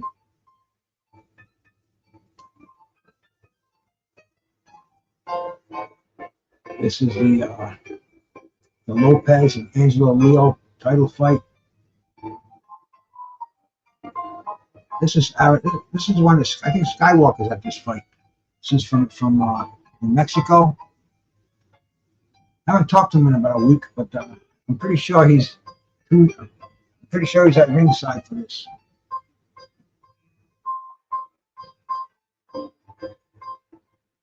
Well, they're between fights there too, so I'll get back to my main card here. They're in the middle of a commercial also. So I'm just going to do a commercial for this Hindu Kush right here.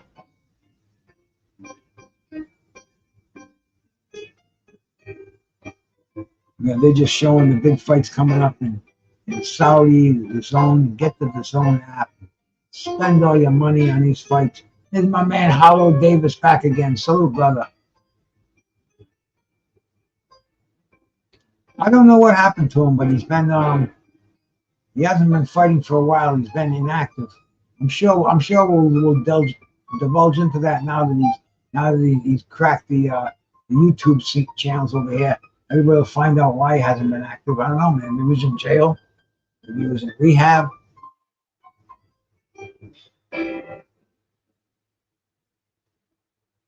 Good homework assignment for me tomorrow. I'll do that for sure. Tomorrow I'll go on the Old Timers show with my brother Hardcore Jay and Mr. Will and Umar and Bernard. All them OGs, man. They all come over. Get some of Tank's trainers over there, man.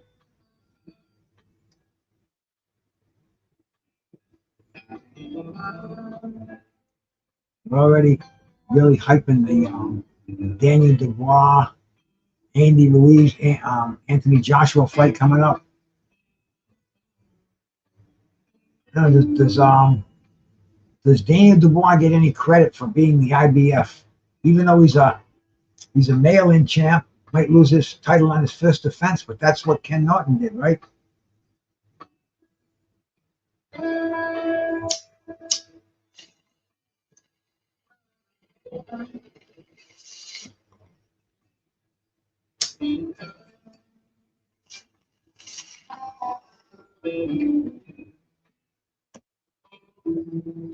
I don't really buy mail-in champ.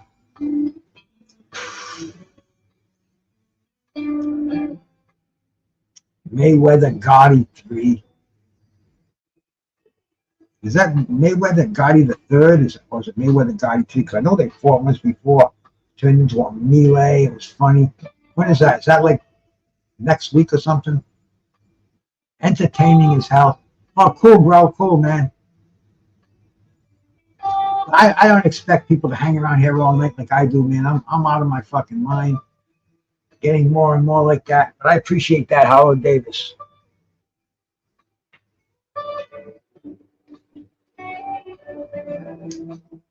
This is the dude from Worcester, Kihari Gray.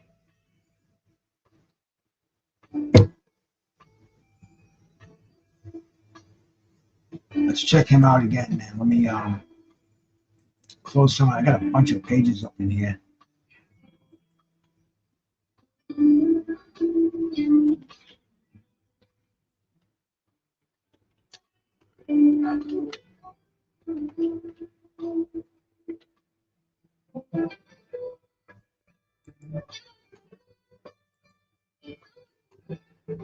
He's 18-6 with 13 knockouts, and he's been knocked out twice. Fighting out of Worcester, Massachusetts, right down the street. Fighting undefeated Charles Conwell. So he's been knocked out by Spike Sullivan, Gary O'Sullivan, back in 2019. And I think Spike O'Sullivan had his better days like back in like 2015. And his better days weren't so great either. Echevenko, whatever. Can't pronounce that, but I've vaguely heard of this dude. Greg Vendetti. Yeah, he's been beaten by some very, very nondescript fighters. So he's brought in here for one thing. Make Charles Cromwell look good. Charles Conwell, I don't think he's fought in a while either, man. Or has he? Yeah, wait a minute. Yeah, he fought on actually he beat Nathaniel Gallimore, and that was on the Devin Haney and Ryan Garcia card, the 420 card at Madison Square at Barclays Center.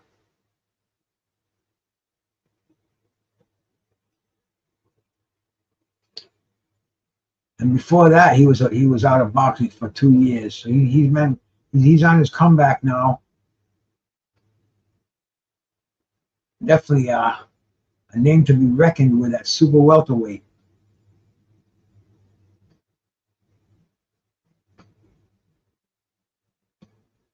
Here we go, man. I think this is the co-main event.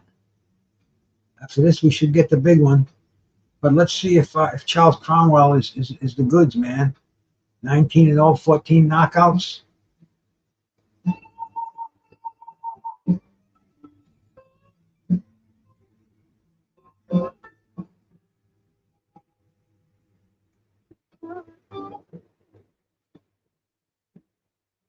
He's pacing back and forth.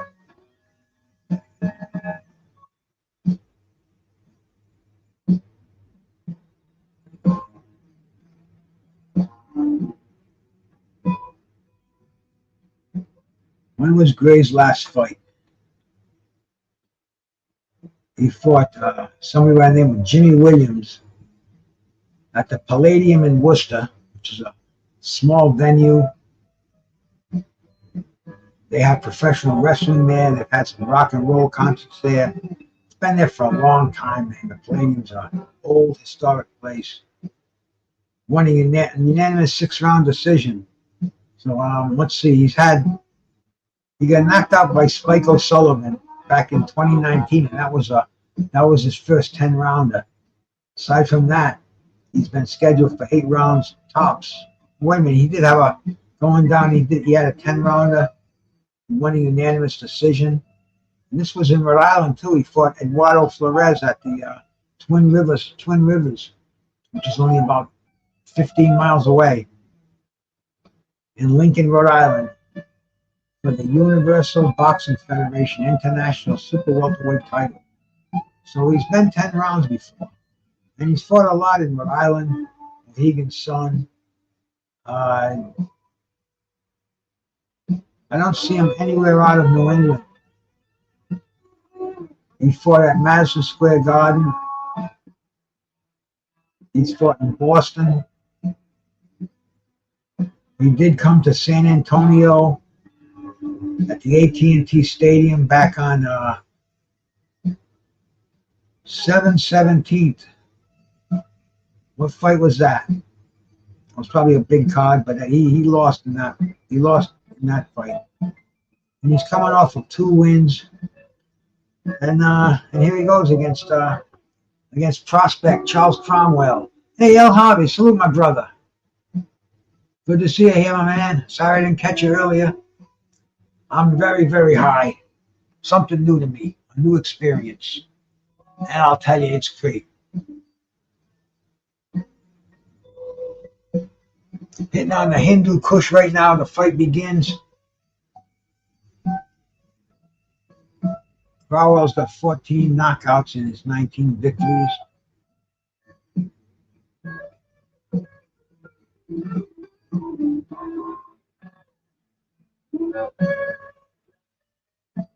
Doing some stand-up boxing in the center ring right now.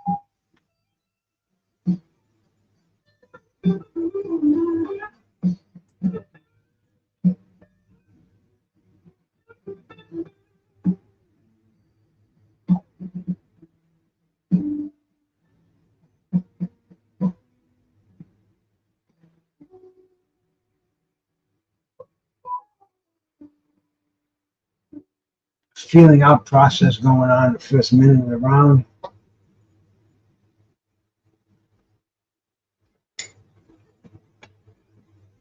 Conwell still might have a little ring rust.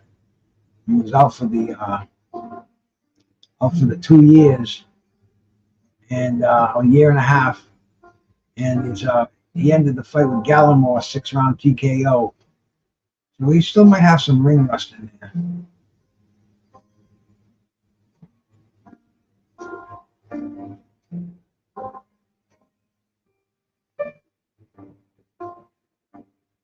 Even during the pandemic year, 2020, he fought 3 times.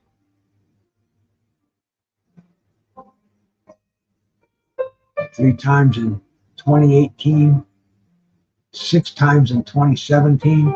So he's used to being very active. I guess he's got to start getting very active again, Charles Conwell. He's at that lucrative 140-pound division too, man. A lot of heavy-duty names in there. You can name 10 of them, man, and they're all action-packed fights of themselves. We'll see if Conwell can join that elusiveness right now.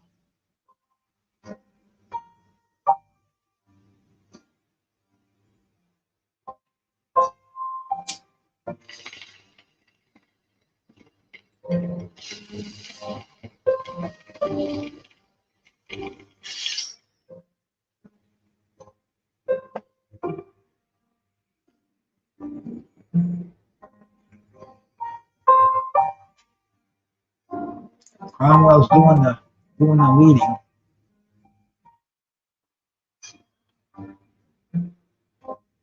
Not much going on in the first round.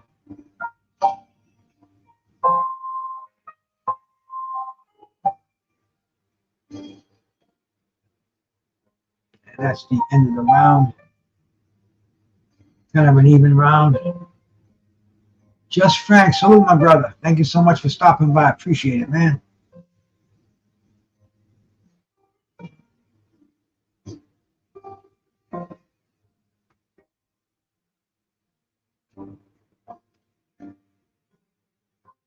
I should just go on for the main event. We had to be more all excited watching these undercard fights. And, they just don't put them together like Turkey a la Sheep does. He's got me spoiled.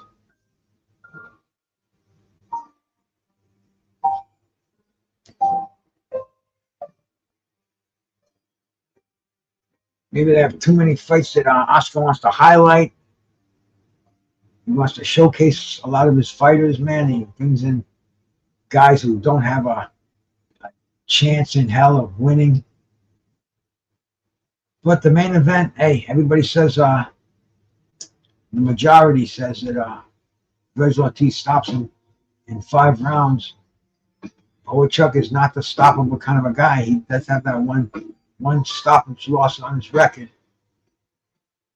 But Aside from that, man, he's a 95% knockout ratio.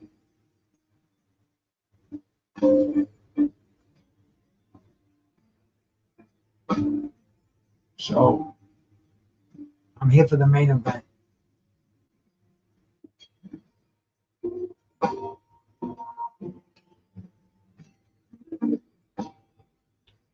Conwell starting to get his range a little more.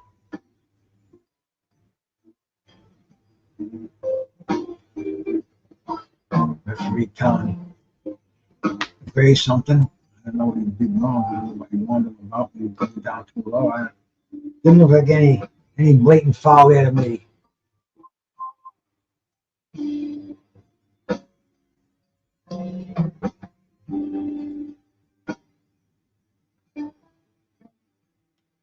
Good shots now. See, Conwell's starting to loosen up right now. He's starting to get the feel back. And that's not good news for Gray. But tough kids from Worcester, man. They get some tough gyms in Worcester. They're always New England Golden Gloves. You're from Lowell. You're from Worcester. You're gonna make some noise. And these kids, man, they stay with it. They stay as pros. They used a lot as opponents. Poor management, poor matchmaking. They're tough kids, man. Let's see if my man Gray can get something on Conwell. 11 underdog, man. Jermaine Ortiz is from that area too. Probably trains with these cats.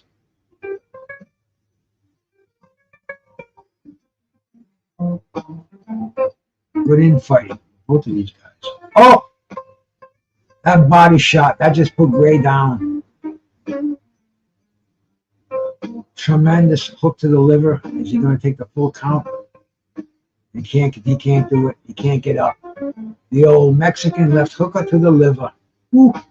See that again in slow motion.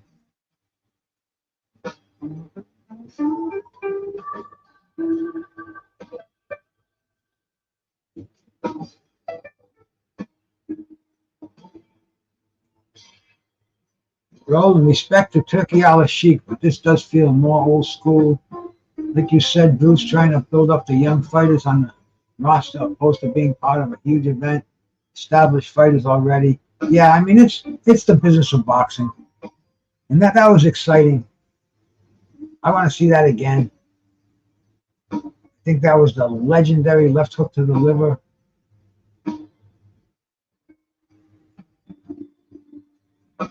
And man, our boy from Worcester, Mr. Gray, he's feeling blue. But he thought he was going to get up. That left hook, that liver just said, oh, no, you're not getting up. Knees, please. Let that liver quiver. Don't go back into that war. And that's just the way the body saw it. And that was it. He wasn't getting up.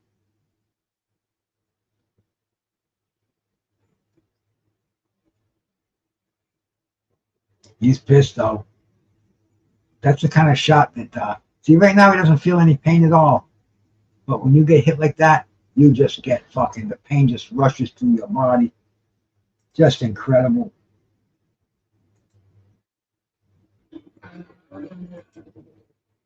Show that again. Look.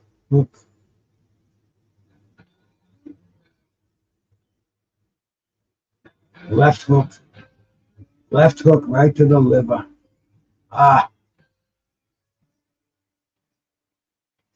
Gonna get a better angle at it right now.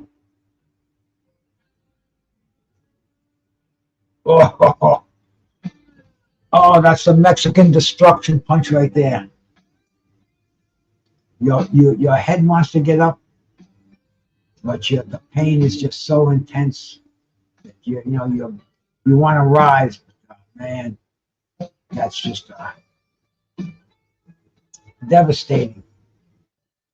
Conwell, chalk that one up, highlight reel knockout. Man, time to move on, man. Get Oscar to get you on a card next, man. Get in there with one of those 140 pounders. You're already a veteran, man. This was your 20th fight. Time to test the waters, my friend.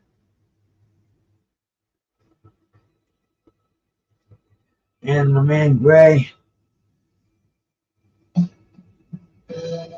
earned your bucks. You took that shot. I was like the Trevor Burbick. I was like the punchman. Trevor Burbick landed. Mike Tyson landed on Trevor Burbick.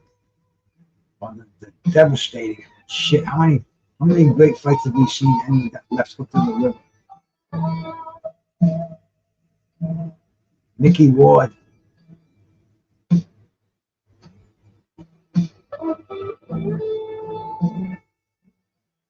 Sunday, August 25th for Mayweather versus Gotti. That's cool.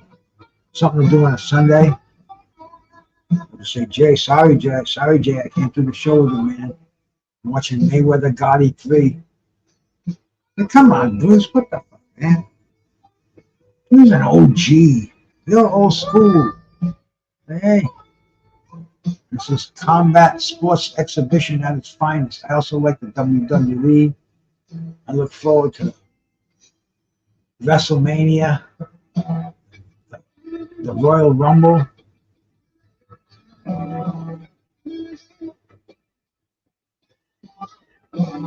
But one more card, one more event over on this card.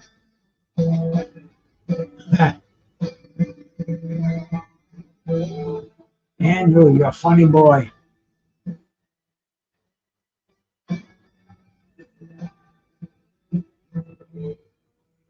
El Pinche, salute, man. How you doing, bro?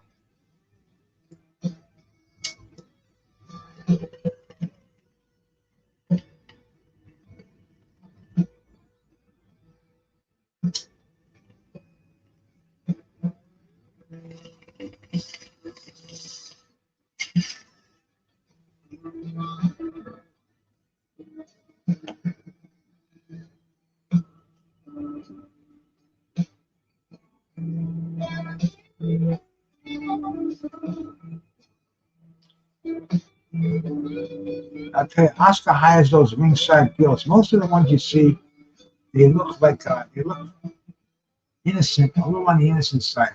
Oscar always gets the freaking he gets the heavy makeup. Kind of the girls look like they sit in the Vegas casinos. Got $500 a night hooker kind of. But yep, gotta give it to Oscar for that, man. Always like him a little trashy. Yeah, but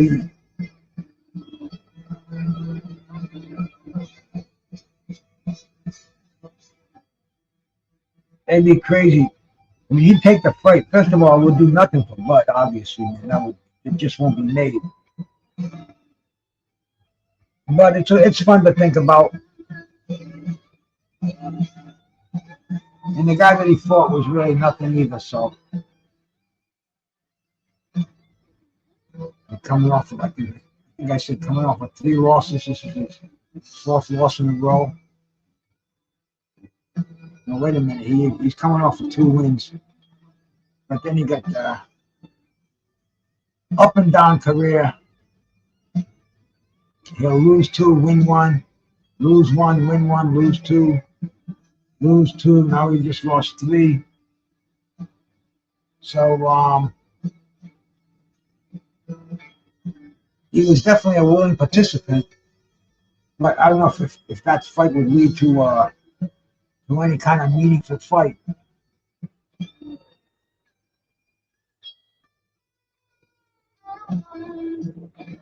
But hey, man, it's definitely fun watching these cats, and you never know, man. You know, sometimes you get fast tracked to a title, fast tracked to some super fights, and hey, we're gonna see one of the best at 154 tonight. And I think that's the next. I think it's coming up next. Yeah, man. They're not gonna make me go to bed late tonight. I'm loving this, bro. This is the first Saturday night in a long time that I'm gonna be done watching boxing tonight, baby. But it's already kind of, I'm not yawning, I'm not tired at all.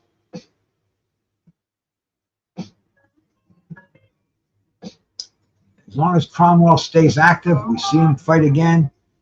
And let's see what he does against different styles.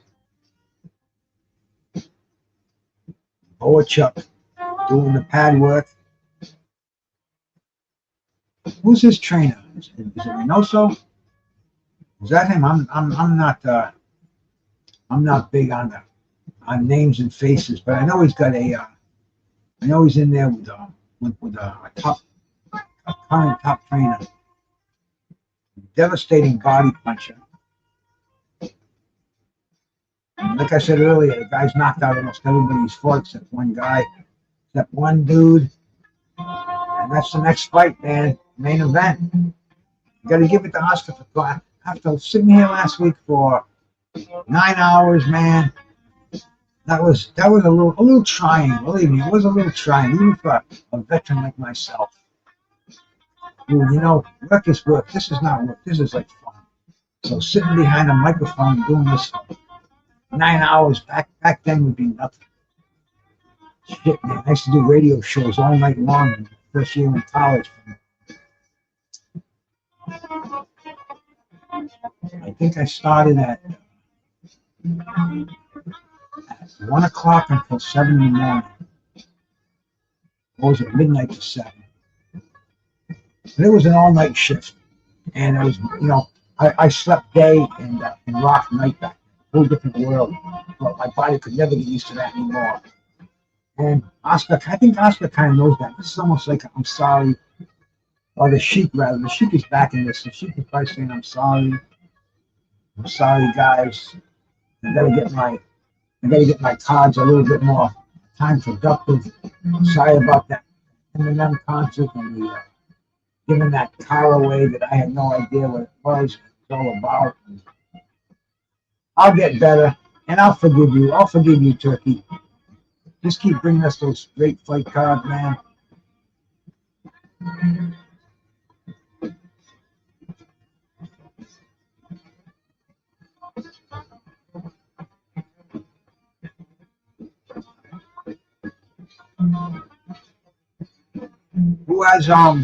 Who has Vergil Ortiz really fought though at 140? At 154. You know, who's he fought at 147 either for that matter.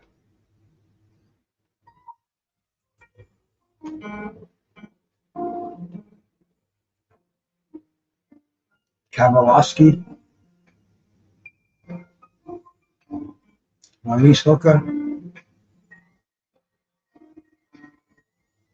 I mean, good fighters, but not Hall of Fame.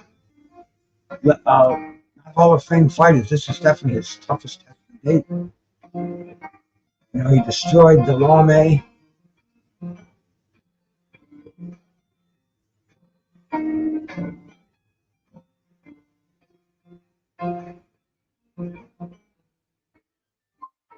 Samuel Vargas.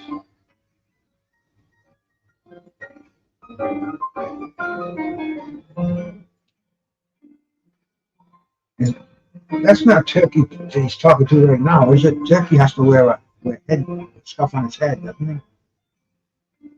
That's one of the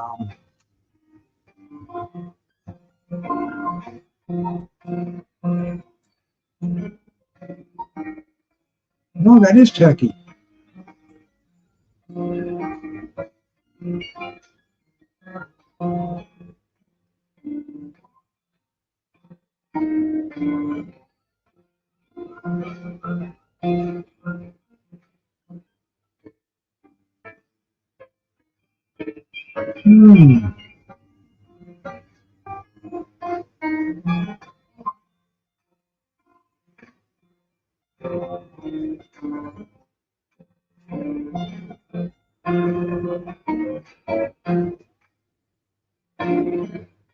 You're right. You're right, Turkey.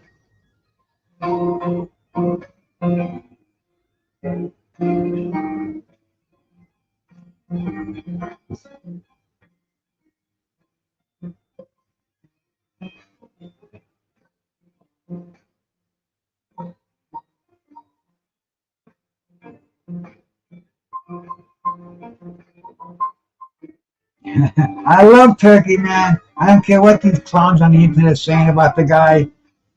He's a fan, and he's doing shit about it.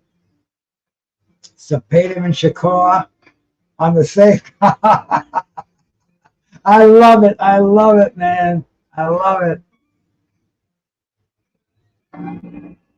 I didn't think that was Turkey Al-Sheikh. Without his headgear on. Wow, man. Let's do it, he says. That's my man. You know, I've been saying this since I first started paying attention to him, and he just keeps getting better than me, man. You know, maybe he had a little stumble last week because he didn't make any dough. Big deal. Maybe he's not in this to make any dough. Maybe he's in this to fucking show us great boxing, and he's doing it, man. He's wearing his American garb. I didn't recognize him, Hollow. I'll have to go back and play that whole interview.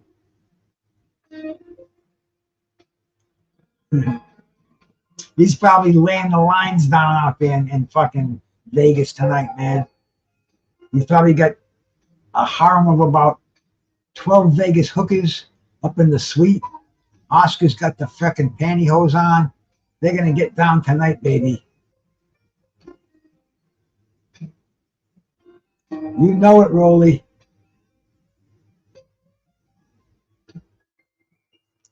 Man, you know, it kind of blew my mind when I saw these channels start to fucking really get on Turkey Al-Sheikh after last weekend's card. And first of all, the card, there was some great spots on that card. Stuff that you just don't see. Upsets that heavyweight, 4 heavyweight, top 10 heavyweight contenders in the same card. On the undercard, come on, motherfucker. Where do you see shit like that? Huh? I'm waiting, as they say. Turkey's doing his thing, man. He's making these other cats jealous because they're protected fighters. They're getting called out, man. They're getting the dough waved under their noses, and they're seeing their limitations before their very eyes. And these cats don't like that. These fanboys do not like that. No, they're saying, "Oh, I'm no fanboy. I want to see the best fight the best." Yeah, but what do you give a fuck if Turkey Al-Sheikh promotes it? If Bob Arum promotes it? If fucking Al Heyman promotes it? Who gives a fuck? I'm going to sit here, I'm going to watch these fights. And one thing about it is, Turkey Al-Sheikh is putting on best fights going today. I mean, that fucking 5-on-5 card, the heavyweight extravaganza they put on, the fucking the Nagano and Tyson Fury. Come on, man. And these are all, it hasn't even been a year, and all this shit has happened already. Smarten up, people. Turkey Al-Sheikh is here for one thing, and that's to have a good time. When he has a good time, he has a good time by watching the fight, the best fights he can available, make it happen. That he's getting his nut off doing that. Hanging with Oscar now, I think that's a good thing too, bro. Let him loosen up a little bit, man. You know, who knows too? This might change the whole perspective on this country. Maybe it'll bring some human rights to the country. It's murder in fucking terrible politics, man. You know, there's been fucking human rights violations there. They don't treat people fairly. There's definitely class structure, but hey, maybe this is all a bridge, man. You know, bring some Western fucking hospitality there, and who knows? All I know is I ain't going nowhere. I'm standing on my couch. I'm watching some good boxing. Turkey Al-Sheikh can bring it to me.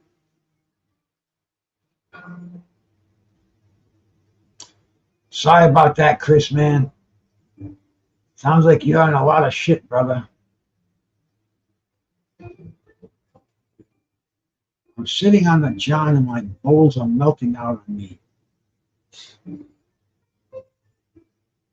They're showing the beautiful skyline of Vegas, the man-made fucking vacation land. I've been there twice in my life, man, and it's just 20 years apart both times. I'm about due to go out there. And like I said, I think me and the old lady, I'm gonna surprise her someday and just tell her I got it all already planned and scheduled, and all you got to do is wait for that Uber to come by and take us to the airport, and we're gone. Get somebody to watch Bruno, and you can do all this in freaking 3 days. No, not a problem. I leave on Friday morning, overnight Friday night, watch the fight on Saturday, overnight Saturday night, get on the plane on Sunday, come back home. Definitely can be done. Just have to watch the budget a little bit and see what's up. But I'm definitely due for vacation, and I think I will take the old lady with me too. She needs it. She's been through a lot. So Bohachuk doing his thing in the dressing room, hitting the pads, warming up for the fight.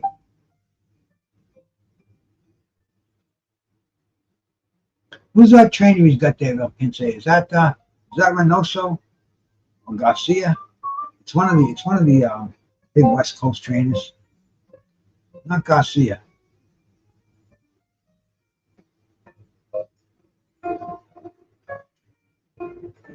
I can't listen to it, so hey, rolling millimeters. Salute. Thanks for coming by, bro. Make sure you sub to the channel. I'll give you a wrench when I go into YouTube. I like to see new faces here, man. Seeing the same old people come is great, but you don't expand your channel that way. You got to kind of get new people in here. And we keep it boxing, weed, jazz, health and nutrition, professional wrestling once in a while, but no bullshit.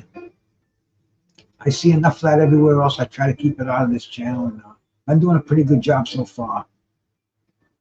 Leon Mohammed called me today. Gabe Rosado and Corey Erdman at ringside. Gabe Rosado doing some commentary. Hey, that's good, man. Give him a job doing that. I haven't listened to him yet, so he sounds like he's got a brain on his shoulders. Oh, I said Ortiz by 5th round. I think somewhere in between the 5th and the 6th round, maybe late in the 5th round, early in the 6th round. I think he's going to get to Bohachuk, but Bohachuk is tough, man. I've seen him before, and I said this guy's got some of that Eastern European. He's Ukrainian, man. He's living in California, staying out of the war. Probably a tough reality going through his head, knowing his family, his friends are getting bombed over there.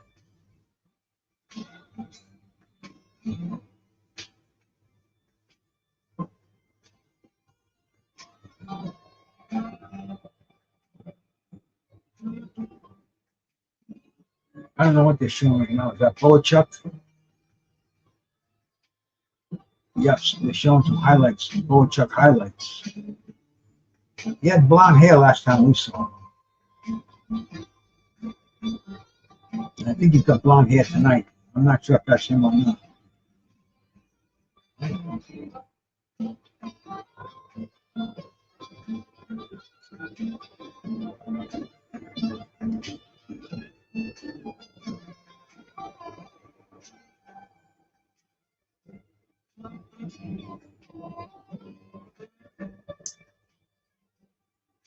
Ortiz is definitely going to he's definitely going to have to move a little bit higher in class to beat Bohachuk.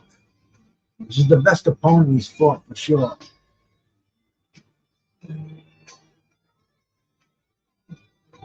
So it's going to be a good test, man. And plus, remember, Vergil Ortiz is coming off that illness. Almost ended his career. His career might be over, man.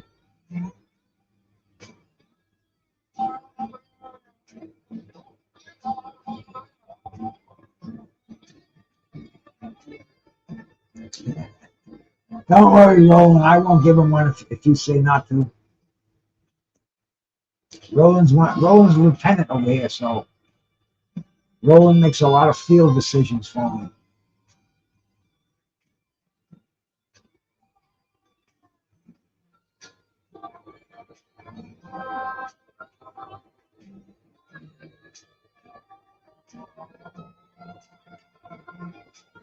Probably waiting till 10:30 to get this fight started.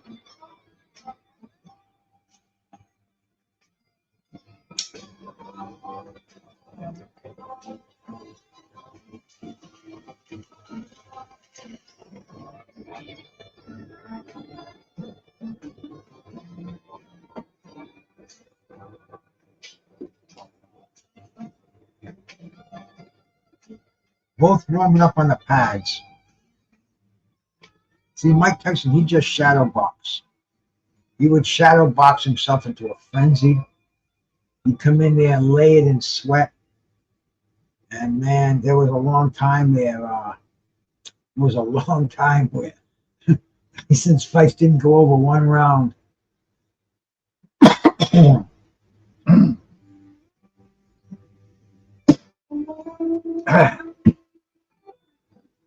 I'll clear the lungs out there.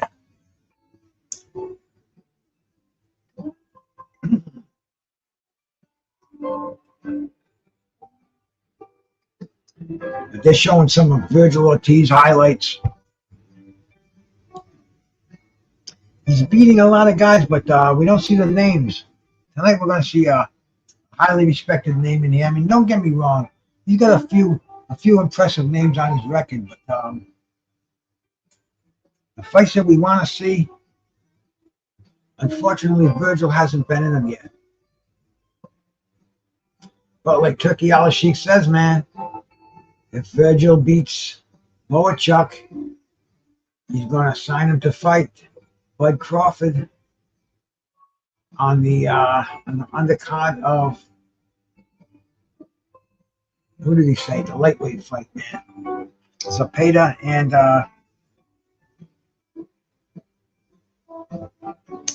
Lordy Lord, is my brain fried. Just heard it, know it, and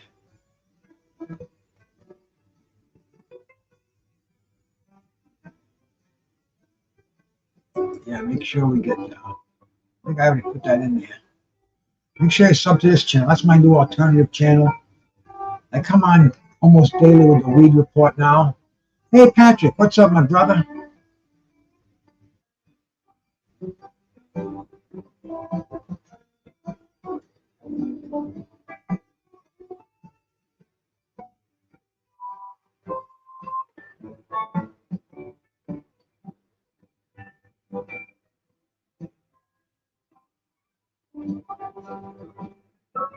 They're showing some of Ortiz devastating. I mean, what does that do? 21-0, 21 knockouts. Nobody's seen the final bell with him.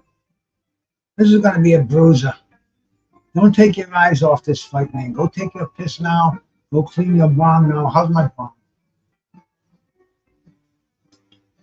I think I could use some clean Toka 2 water before this fight starts.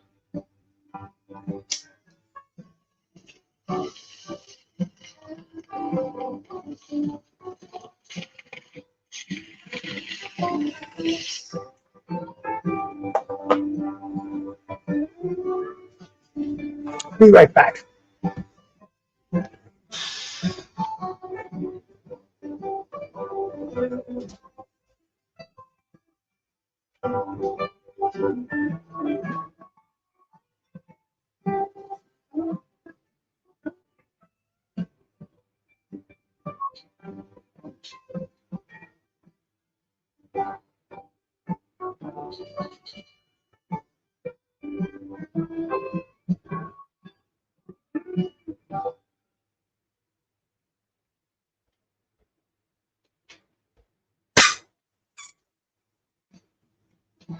I just stepped on my dog's squeaky toy. Hey, Brian Colbert, salute my bro, over on Facebook. Okay, clean Toka 2, getting ready for action. Hagler is watching.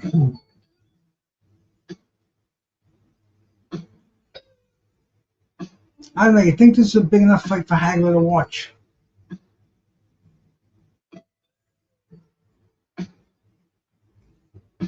Hagler, I think, was very selective about the fights that he watched after he retired. I listened to a few interviews with him, and Some fights I was surprised that he didn't watch. You know, he said, nah, I didn't see it. Didn't see it. A lot of these old fighters, I noticed that they're not. A lot of people have retired from the game. See, I'm an '80s guy, man. I could tell you every champion throughout the '80s and the early '90s and stuff. But then I had to, I had to kind of retire a little bit from my boxing observing, you know, work and marriage and family and every other fucking thing that happened. But then I got back into it again, jumped into it head first, man. And I noticed a lot of guys that were following before, they're just not, they just don't care anymore.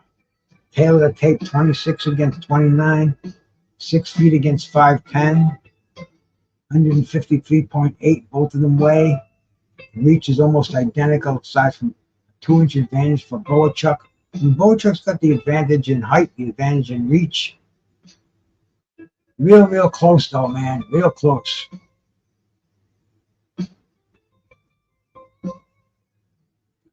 That's true, man. Some do, but a lot of them don't.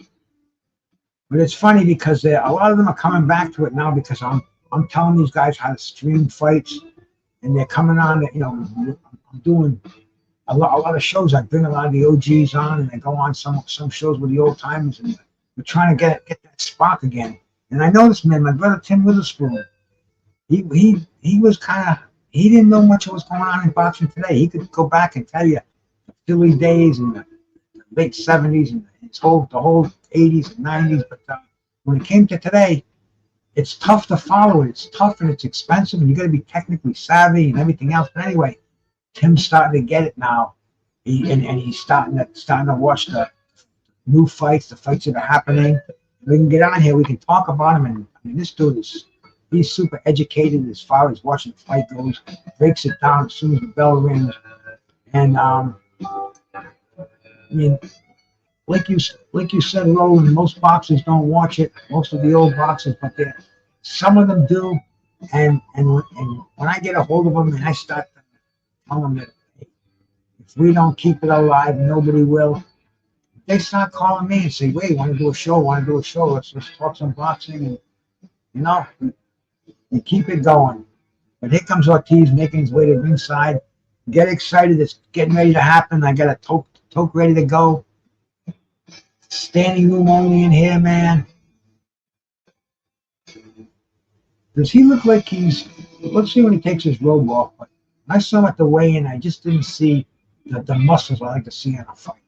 You know, the development of the biceps, of the trapezius muscles. You know, of your delts. He just didn't seem like he was filled out in those areas. But you know, it's not really it's not a bodybuilding game. It's a boxing game. He just might have a different kind of strength. Bernard Hopkins in there, man. Oscar De La Hoya. That Harvey Dock is a ref.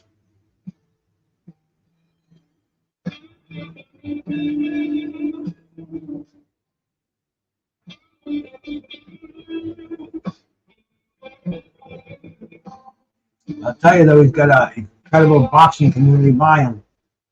Oh, Linda's cool, man. I talk to Linda all the time. You know, I talked to Linda today, and you know, I heard she told me some stuff about somebody that I know in boxing and what a snake he was and this and that. And I'm like, wow. I mean, it's incredible the things that you hear from people that you meet in this game. I mean, you know, literally, you know, Hall of Fame people.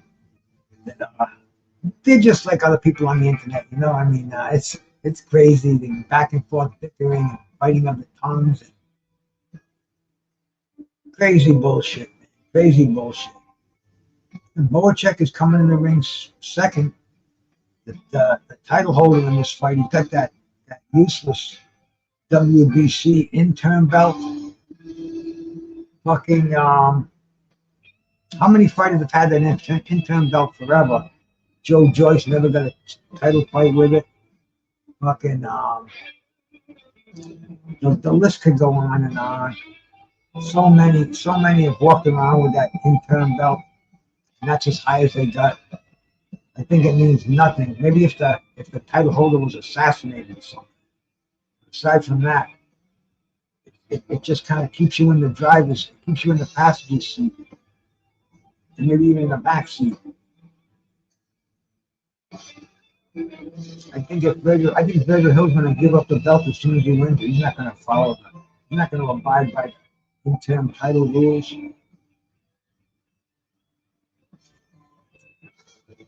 Definitely Andrew Charles. This is going to be a banger. I think the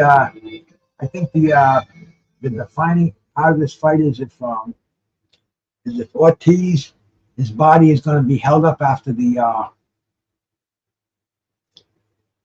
illness that he had. You know, if he can take the pounding, because freaking Bohachuk is going to get in there. They're going to go head to head in this fight. This is going to be some phone booth warfare. These are guys who fucking Ortiz with 100% knockout ratio. Bohachuk with a freaking 95.83 knockout percent ratio. So, I mean, if this fight goes to the draw, I'll bet you talk to Mad Chad there. He knows all about the odds. I bet the best bet is this fight going the distance. You know that Ortiz is favored. I think he's favored pretty highly too, man. But I'll bet the proposition bets high odds, almost impossible odds of this fight going the distance. And Bohachuk by decision. Whew, you could build a house with $1. You bet that. You bet those odds.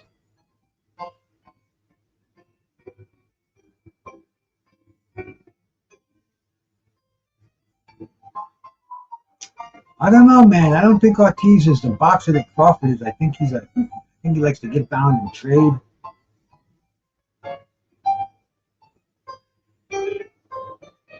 It's going to be fun. You got David Sutherland, Stephen Weisfeld, and Max. And you got the judges who are three blind mice here. Yeah, that was Harvey Dark. I kind of recognize that ball. When they went by it. Takes one to know one. And Harvey Dark, good referee.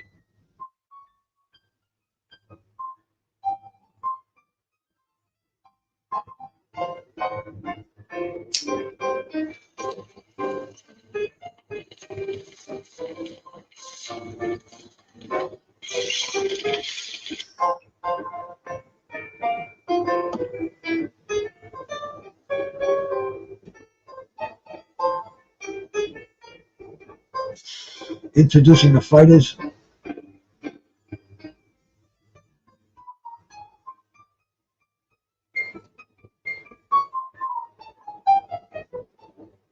Where's Vergil from? Texas?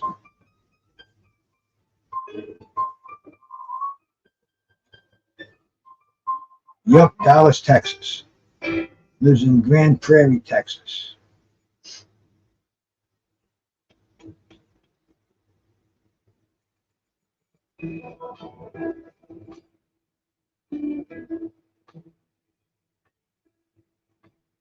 Vergil took a year and a half off.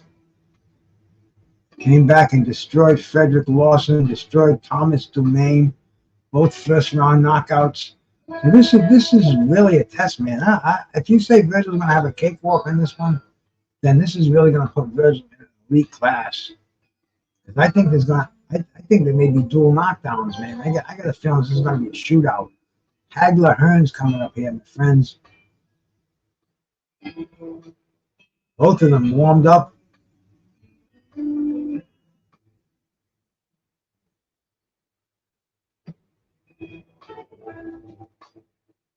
How many knockouts does Bohachuk have in the first round?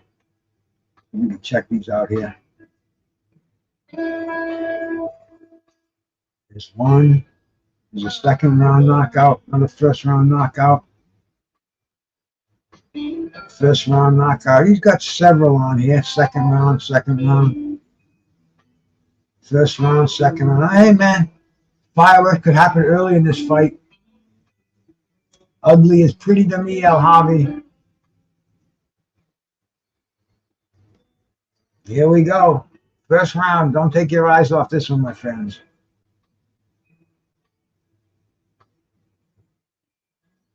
Oh, Vergil right already gone to the body. Going upstairs. Bohachuk shooting out that jab, right hand.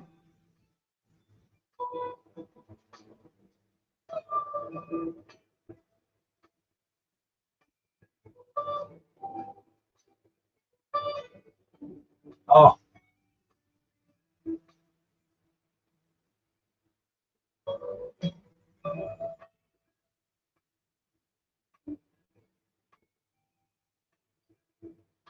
They're in center ring, unloading on each other.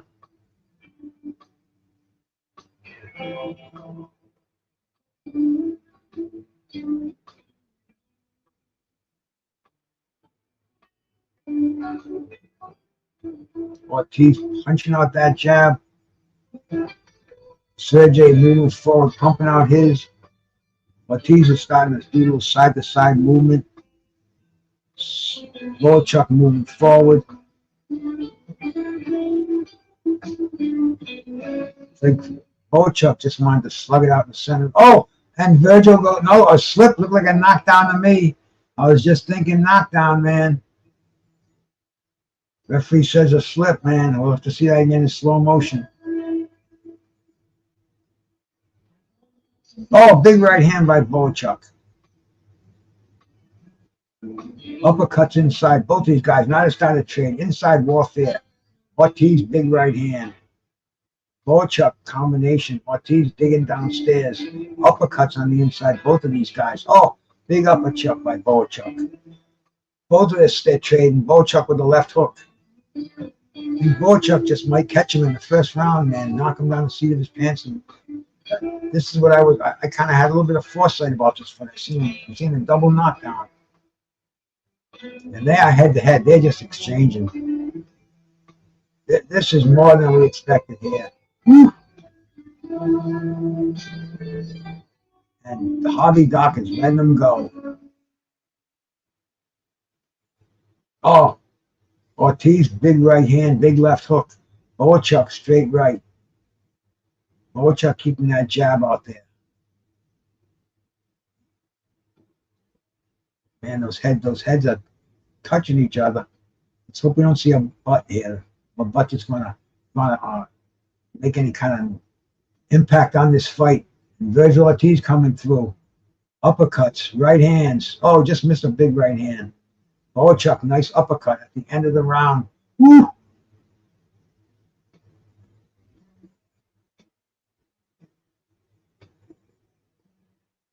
Yeah, it looked like a knockdown to me, man. Let's see that again, Andrew. Good fight, brother, huh?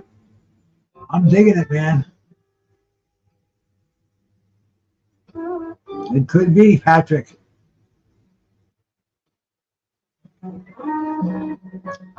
I don't know if Ortiz can knock.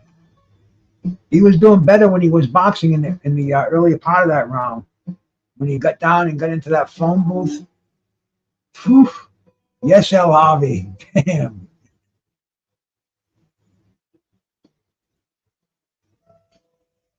Great stuff going on here, my friends. And that was a first round. It's one of the better first rounds. Oh, was that a knockdown? It looked like a knockdown to me. It sure as hell did, man. And here we go, man. Here comes the second round. They're taking up where they left off in the first round. Bohachuk moving forward. Vergil covering up a little bit.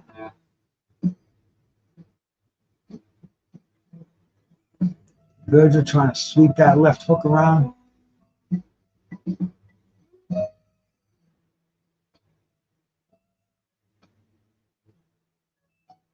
Showing the stats of the first round, man. Both of these guys are unloaded, man.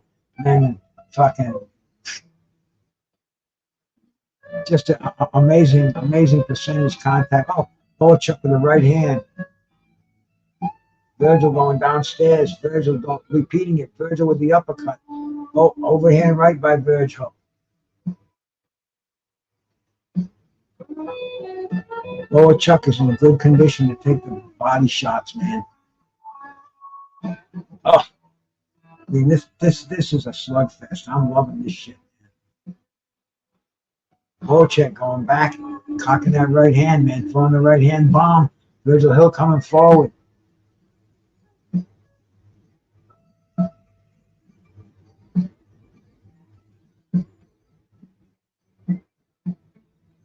Big Vergil Hill is big uppercut by Vergil Hill. Vergil Ortiz. You can see where my mind is. I'm back in the 80s.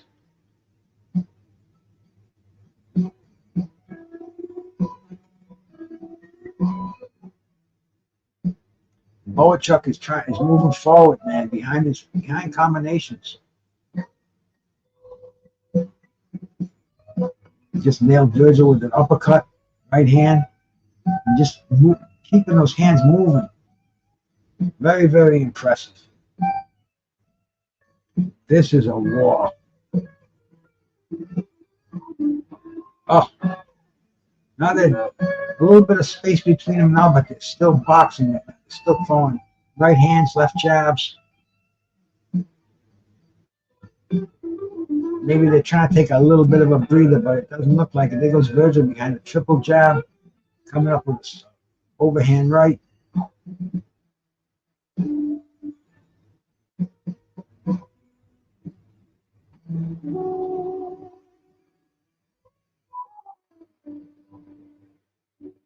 Oh, good shots by Vergil. Straightened him right out, man.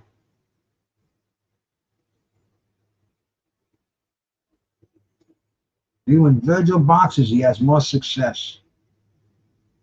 But Bohachuk just wants to slug. Bohachuk wants to go head-to-head. Slugfest. End of the round. Whew. Another good one, man.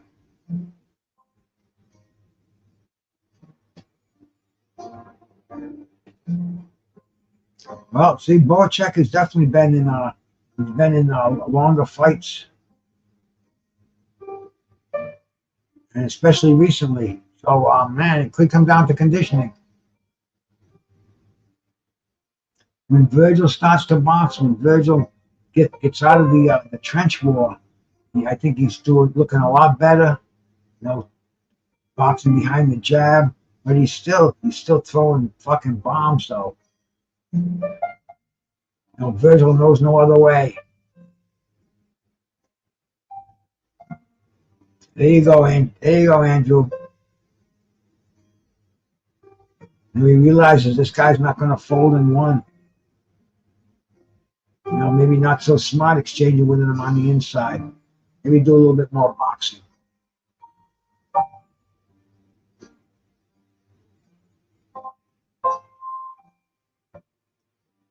Vergil flat-footed.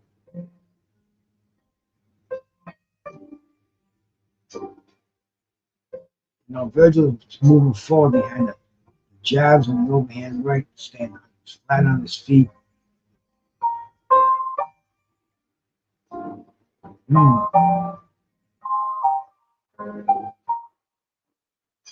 Vergil moving around, shuffling his feet, moving his head. Interesting strategy.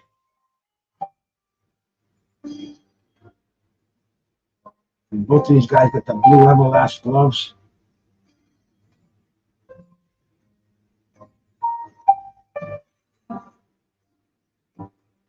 Vergil with the uppercuts.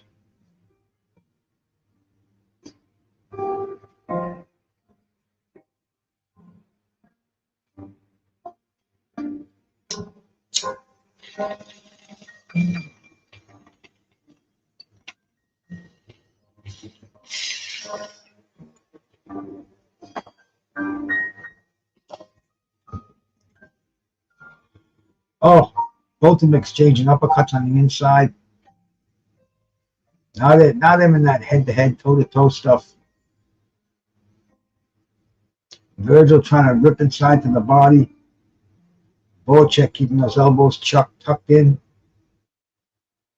coming out with nice left hooks, right uppercuts.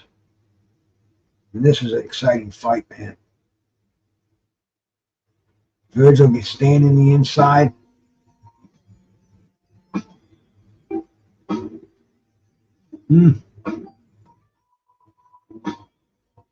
Oh, Vergil just rocked him. First time I saw him go back. But he comes forward ahead like nothing.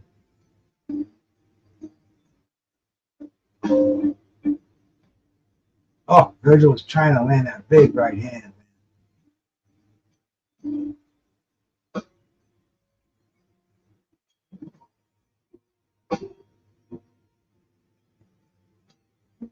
Bohachuk steadily moving his hands, throwing punches. Oh, just caught a big uppercut. Bohachuk's got a chin, man, I'll tell you. Vergil trying to rip to the body. And these guys are not, there is no rest in this fight. Bohachuk coming through with nice combinations. Vergil ripping him downstairs, shoots a right hand at the bell upstairs, man. Woo. Great stuff here, man.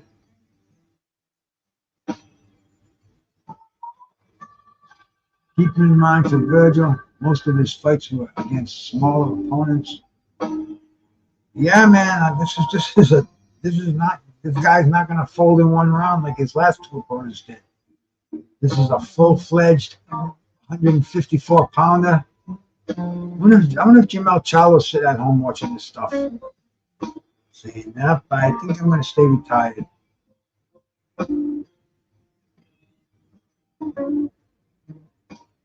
Yeah, that is Manny Robles. Rudy Hernandez is cut man. Yep, Manny Robles, man. That's Bohachuk's got himself a good Mexican trainer here, man. He is he must be learning some body punches. Maybe he's kind of timing on that liver. And I think this is where the conditioning, where the ribomyosis might play a part in this fucking fight, man. Vergil have the conditioning to go into the later rounds. Is this fight going to go into the later rounds? I don't know, but Bohachuk doesn't really look like he's gonna fold yet, man.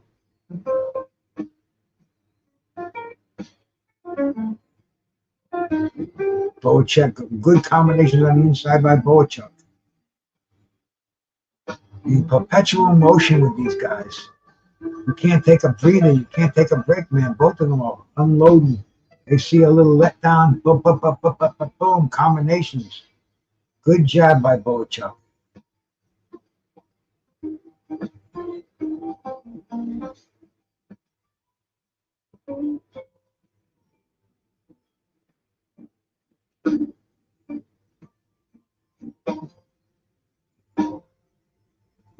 Bohachuk was going to move forward. Ortiz planted his feet. He was trying to time him with that uppercut coming in. Bohachuk backed off. Oh, good right hand to the body by Bohachuk.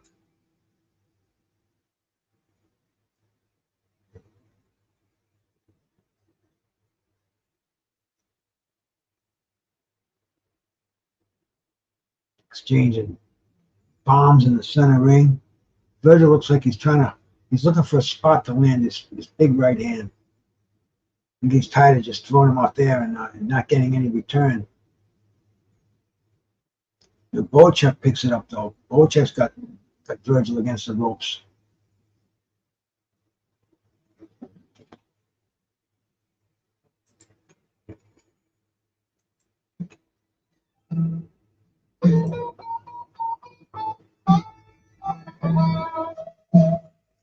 Good combination by Vergil Ortiz. Bohachuk comes right back with counter punches. Whew.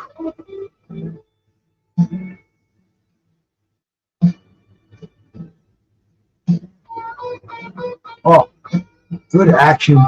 Ortiz tries to keep him against the ropes, and then some short hooks upstairs, going back downstairs.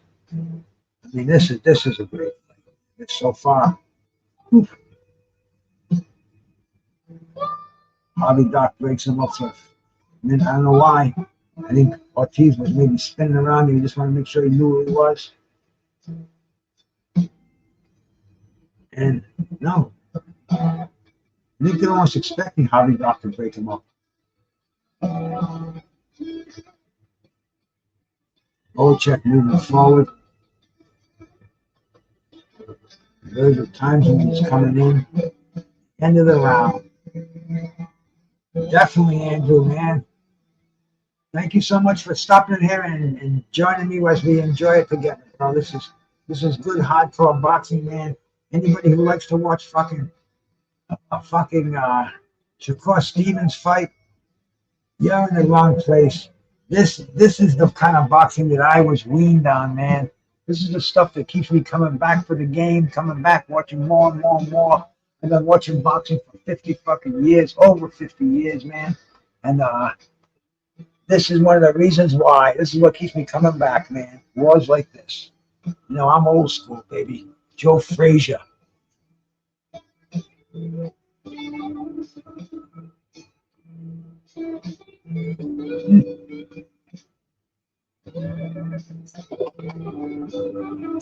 Hell, Harvey. Shit, huh? Here we go. It's the 5th round coming up. I don't know what the referees are doing right now.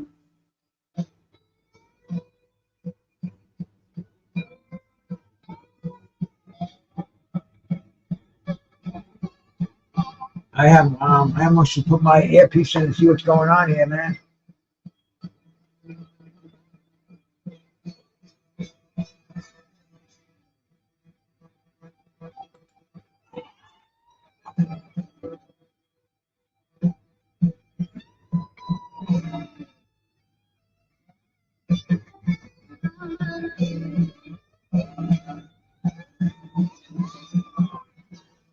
Oh, they gave him a knockdown.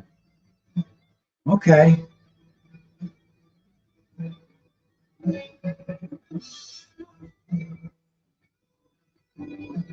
Wow. They had to review it. So they had to call it now? I mean, this make they tell you who won the fight or anything. They could have done it at the end of the fight. Wouldn't have made any difference. Call overturned. Crazy stuff, man. Okay, let's get back to the action, man, of this tremendous fight we got going on here. And they stop in the middle and say it was a knockout. Isn't that fucking strange, Andrew? Huh? I've never seen that before in my life. I don't know how many fucking hundreds of fights I've watched. Never seen that before. Where they actually stop the fucking fight for a review and to overturn a referee's call. Fucking crazy, man. And here we go. Oh, good shots by Ortiz. Vergil's trying to plant his feet, throw those uppercuts. Ortiz is pissed. A knockdown again. I mean, that was, in his mind, that's like a Marvin Hagler knockdown. When Hagler got knocked down by Juan Roldan. I'm sure we're going to be watching that again from many different angles. But let's get back to live action here, man. We got a beauty over here, a barn burner, as I used to say.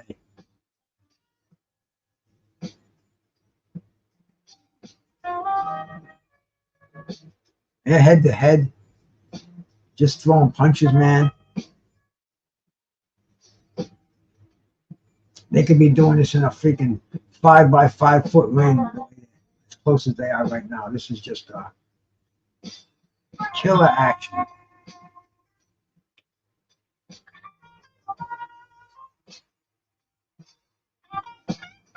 And well, since both of these guys are catching a little bit, yeah, taking a breather in this round.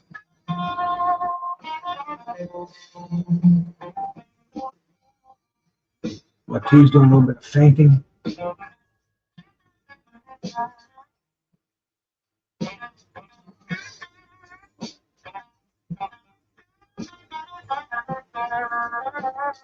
I think Ortiz would have more success if he did some boxing from the outside right now. I don't know what that was either, man. Maybe a little push and wanted to touch gloves. But he didn't want to shake hands at the weigh-in yesterday at the news conference. I saw the hostilities in that, bro.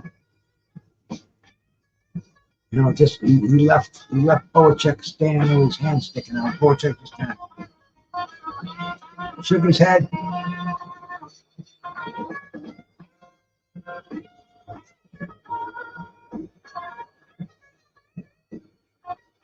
Oh, big right hand by Vergil. Bohachuk shooting a combination. Vergil going downstairs. End of the round. Man, like I haven't been keeping score this fight. I should have, but I always say that. But man, I'll tell you, this is too close to call.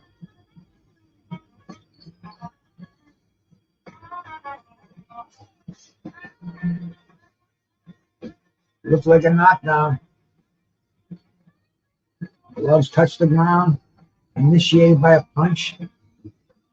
Overturned. Wow. So man, aside from the knockdown gave him a 2-point round. And this is a close fight. Rolling with the punches, man. There's a statement. Ortiz is not ready for Bud. Not in this performance anyway. Nobody we've seen has really been outstanding. And you know, once their competition gets moved up, it shows their mediocrity, bro. We have not seen that standout fighter in a long time. You know, that guy that we were waiting to see breakout, man. Shit, man. I think Bohachuk. Let's see what he does in this fight.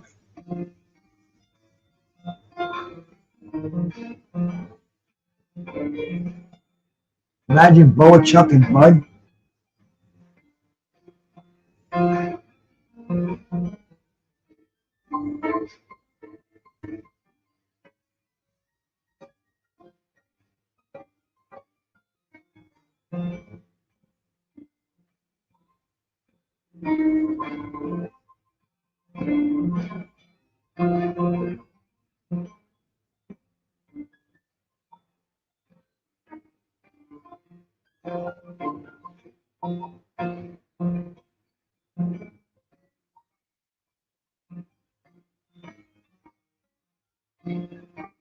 Vergil is trying to get him in the corner, but they're going back and forth. It's rock'em sock'em robots in here.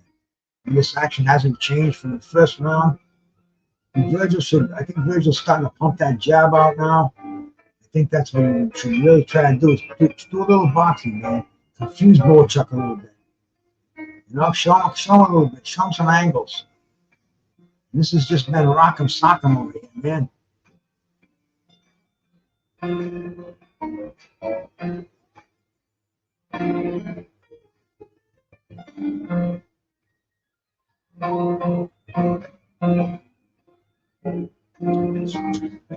Toe-to-toe action going on right now, man.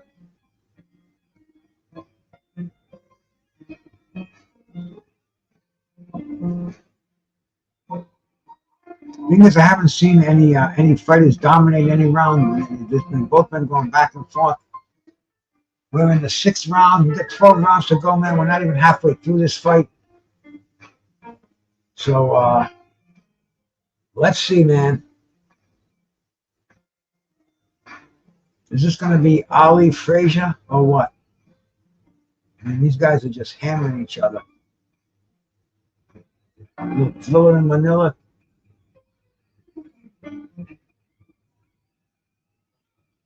I don't know what the heat is in Vegas right now. Oh, just amazing shots in this fight. Ortiz is landing some heavy bombs right now. Bohachuk is just landing the punches that he was landing. Ortiz looked like he amped this up a little bit.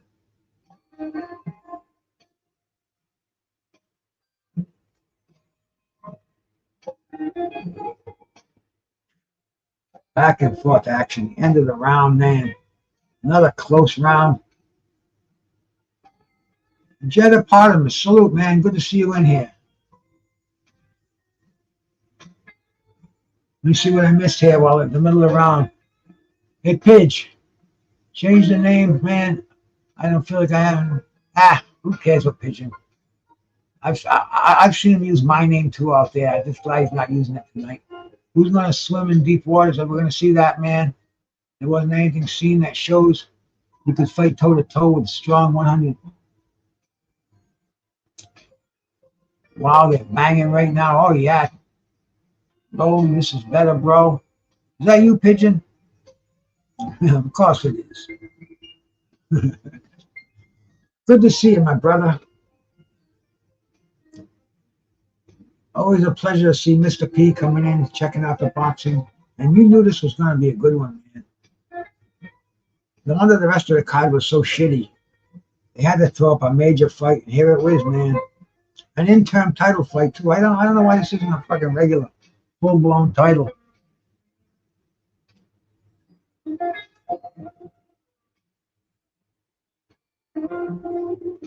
And once again, man, Bohachuk is moving forward. I think I just saw Ortiz go back on his heels for a second. Ortiz going low. Bohachuk just moving forward behind that jab, man. That Eastern European style almost looks like a fucking triple G out there. Just landing those short, crisp punches. Taking them and giving them. Is he going to break down? Is it going to be a test of wills, conditioning in later rounds? Because, man, these guys are both hitting each other where they live. Taking them into the freaking 7th, 8th grade here now, man.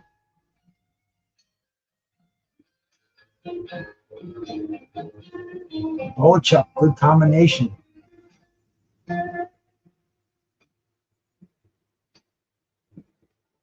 want to see what these cats' faces are looking like, because both of them are taking good shots to the fucking nose, the eyes. There's gonna have to be some freaking puffy faces here. Good cut, man. Keep that swelling down.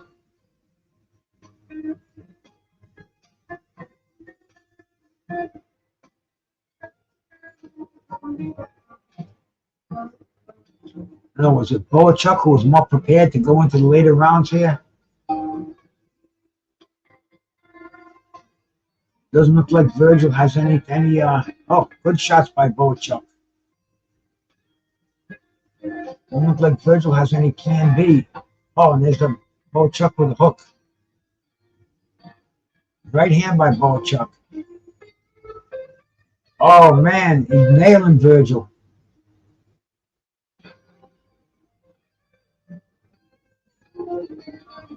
Vergil moving forward, trying to lean into him in the corner. Bohachuk spins out.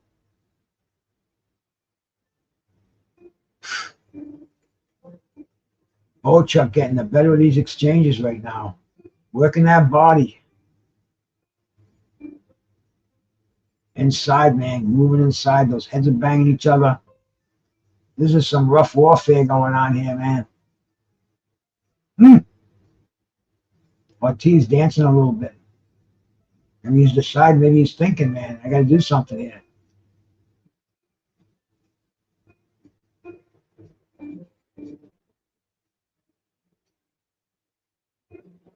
Bohachuk moves away from those big punches at the end.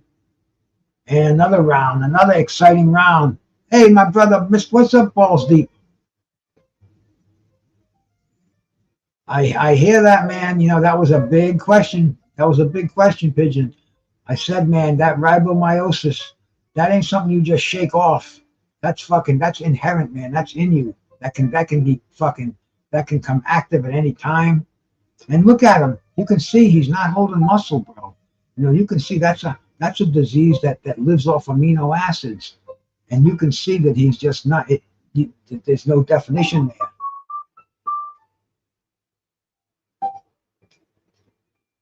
We might see an upset here, my friends.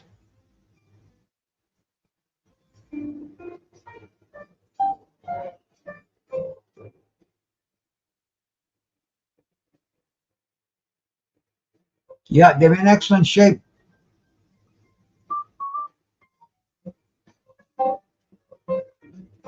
But I don't think Vergil is, I don't think physically, I don't think his body is going to come back. No, it just doesn't have that look anymore. I look at physiques differently too, man. From my past working experience. So I kind of see things a little bit differently than most people do. But I just don't see I don't see the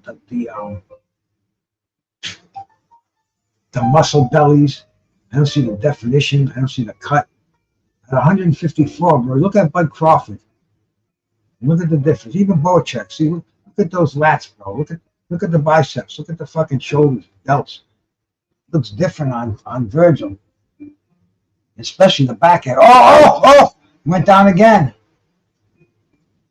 Oh! And he's saying no. He's in denial. Here we go, man. That was a knockdown for sure, man. That's almost like the ones that Sugar Ray Leonard was knocking Wilfred Benitez down with early in the fight. It might have been flash, man, but it was definitely that was on your jaw. Your jaw told your brain to fucking go down, man. Go down. Vergil trying to come back. Another 2-point round for Bohachuk, man. Big upset in my eyes happening here.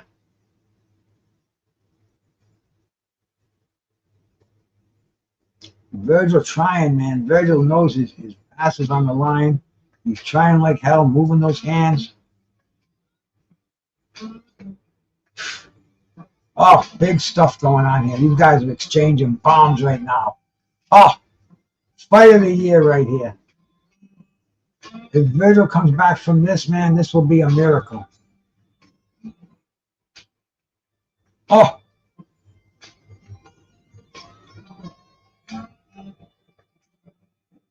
Wrestling action going on, man. Now, Vergil is pissed, man. But that's the whole thing, bro. You don't want to lose your cool in the ring. Bohachuk is just keeping his composure, just popping out the jab, the right hand. But fucking Vergil loses his cool, man. He's gonna look like an amateur in there. Look, Vergil's got that second wind going on though now. You can see it, man. Like, oh yeah. Somebody just sent me a text. Let me check and see who it is in a second. Oh, another big right hand by Bohachuk. And Vergil's cocky now. Vergil's sticking his chin out there. Bad move, Vergil. Bad move. End of the round. Oh, yeah, I'm loving this. Let's see who just called me up here before I do this Toka 2.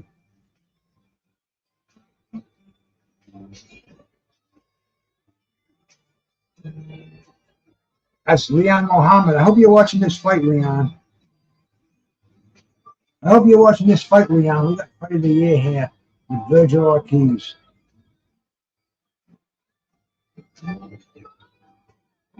Greg Houck is live right now. Anyway, man, Leon just sent me a link. He don't realize that the fight of the year is happening right now. Boom, that knockdown. Oh, yeah. Oh, good Lord. And he gets up and says, no. Pop, boom. Oh, no, that was no knockdown. That was I was trying to brush something off my shoulder and it was the floor.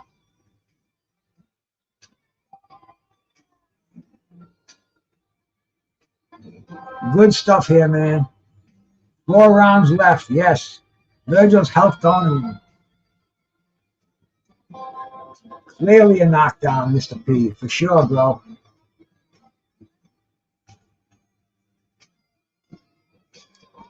Once again, though, toe-to-toe in a phone booth, heads against each other, man. Shit, man, I didn't get this much action on my fucking senior prom, bro. These guys are fucking, they're fighting so close right now. Uppercuts are going to win this fight.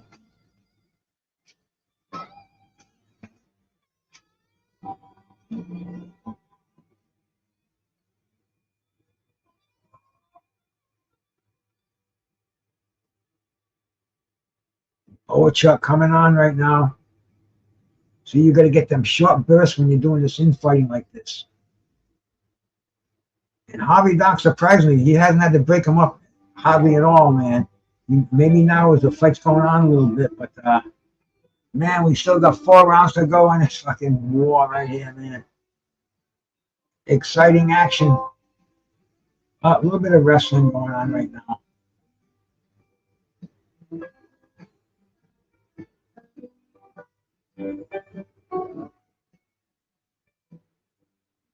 Oh, my fucking stream just went. Gotta rewind it quickly. Come on, baby, don't fuck around.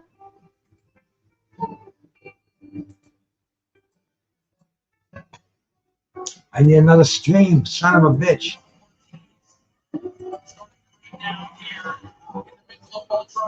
All right, I got it again.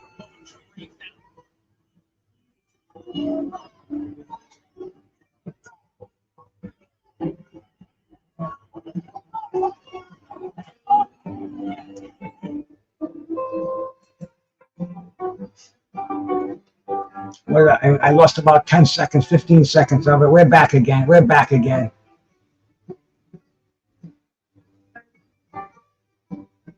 Both of these cats just ripping shots upstairs and downstairs. Close fight. Those two knockdowns definitely swaying it in Bohachuk's favor.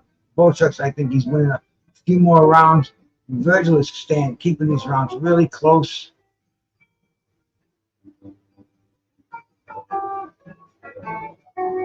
Vergil landing nice downstairs. But Bohachuk just keeps coming back, man. Just keeps coming back. Jab, the right hand. Vergil ripping the body. What a fight we have going on here. Oh, big right hand, straighten Vergil out at the end of the round. Bohachuk putting these rounds in the bank, man. You're showing Vergil's fans, and they're not as ecstatic as they'd like to be. I think Bohachuk will show some of the Ukrainians, man. They probably flashing that flag.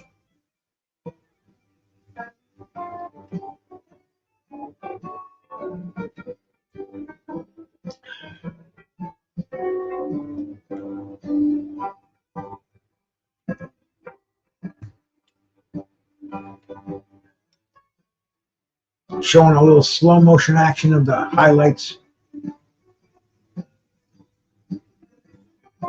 Vergil just missed the right hand. Bohachuk didn't. We'll see the one he landed right at the bell. Let's see if they'll show that. No. All right, back to the round here, man. Round number 10. 3 rounds to go, man. We got a war on our hands.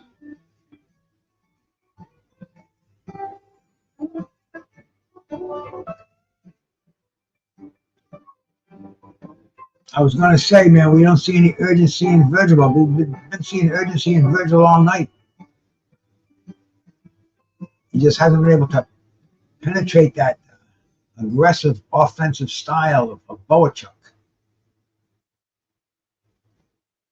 Bohachuk moving forward.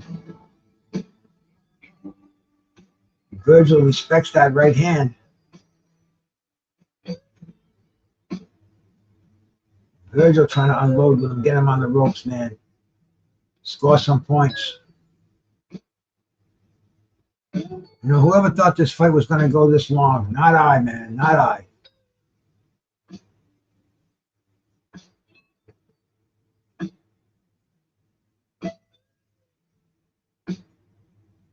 Both of these guys are landing incredible amounts of punches. They're throwing incredible amounts of punches.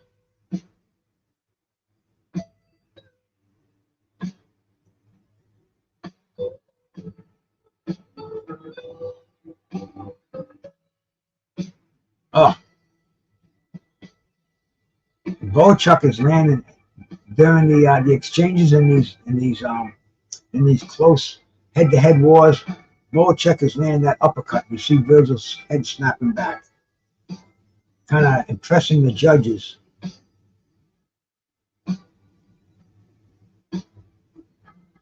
Vergil trying to do some outside boxing. This is what he should have done earlier.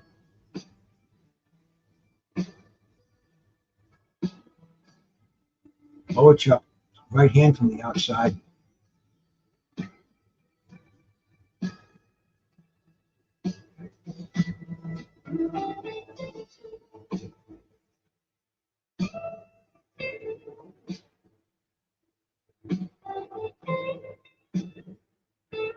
Once again, just exchanging in the center ring.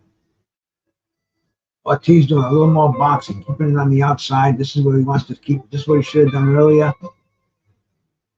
He definitely outboxes Bohachuk when he does this.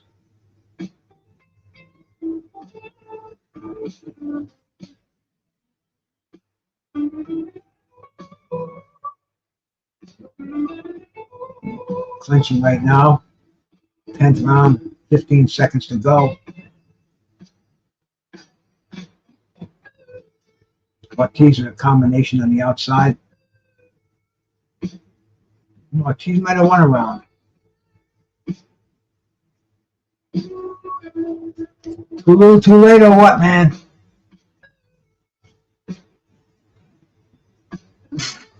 Look at these characters in the audience. Technique, you and Roland, man. Go in Border Wars and settle it, man. I don't know. Vergil is I think Vergil's got to dig himself out of a hole right now, man. 2 knockdowns. He's been getting outslugged most of this fight. Maybe if he can get on his horse and box a little bit, man.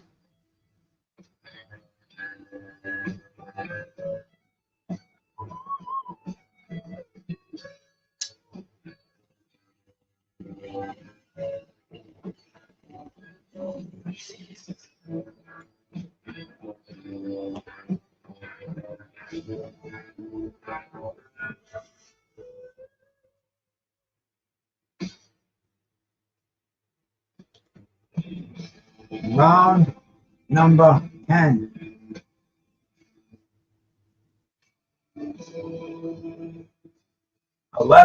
Well, Vergil's got to start getting some points here.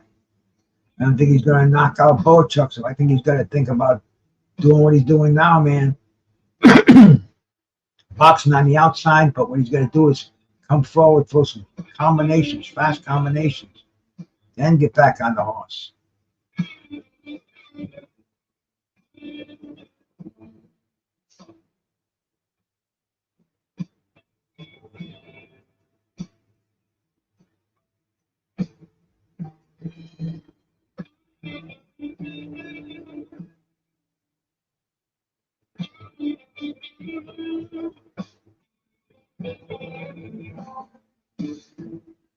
They're just scoring some jabs from the outside, occasional right hand. But they're definitely coasting in this round, man. I think next round we're going to see some serious action. Technique. I'm going to have to block you, bro. What are you going to be talking like that in full of this bullshit cock stuff? What are you, what's kind of faggot out there, man? Come on, man. We don't want to see that here. This is boxing, bro. Save that for the freaking, wherever you want to do it, man. But please. I'm not going to be no hall monitor. I expect you to catch them onto yourself. Oh, there goes Vergil. Vergil with some good shots on the outside, man. You might have rattled Bohachuk there for a second. Oh. Here we go, man. Vergil's trying to turn it on.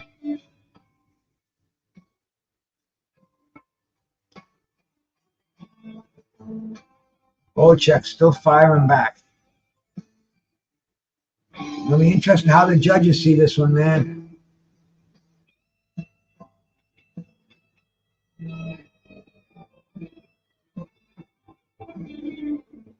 Oh. Vergil's trying to box on the outside, but I think he's too tired, man. I don't think those hands are moving fast enough. He should have done some of this earlier in the fight. Trying to shoot that jab out there right now. Bohachuk moving forward. Not a lot of punches thrown right now. There you go, Bohachuk with a right hand. Bohachuk with another combination.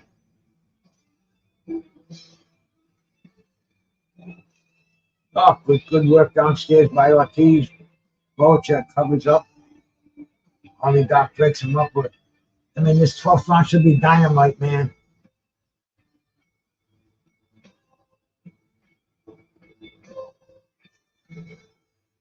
You know, Pigeon, I don't usually keep a score of a fight. I never do. I never do it on paper.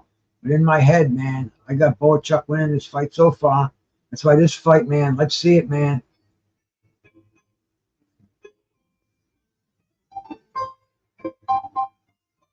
See, I'm very fortunate. My wife always makes me every day she makes me the same thing.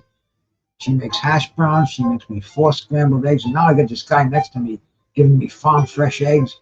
You want to talk about high protein? You can just tell, man, the eggs they weigh more. The yolks are like orange compared to the regular ones you buy in the store that looks like lemon. I mean, just a big difference. And man, I get this high protein, um, complex carb breakfast every day, man. It's better than a restaurant. So anyway, no pizza for my breakfast. I don't think my system could handle it at this stage. Yeah, with those two knockdowns, it's ugly for Vergil. Something like this happened at Madison Square Garden about 40 years ago with Fred Benitez and Bruce Curry. Oh, there's a big shot by Vergil, it looked like.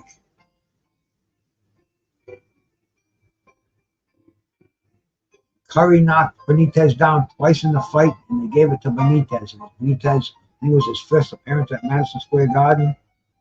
And everybody said he should have. It was a loss for Benitez, but might have even been knocked down 3 times. I'm not sure, but you can do your history on that one. But it was if they gave it to Benitez, that was my point. If they give this to Vergil Ortiz, there's gonna be some pissed off people around here, man. Even in there goes Bohachuk, got him against the ropes in the last round. Vergil trying to move his hands, but he's not scoring.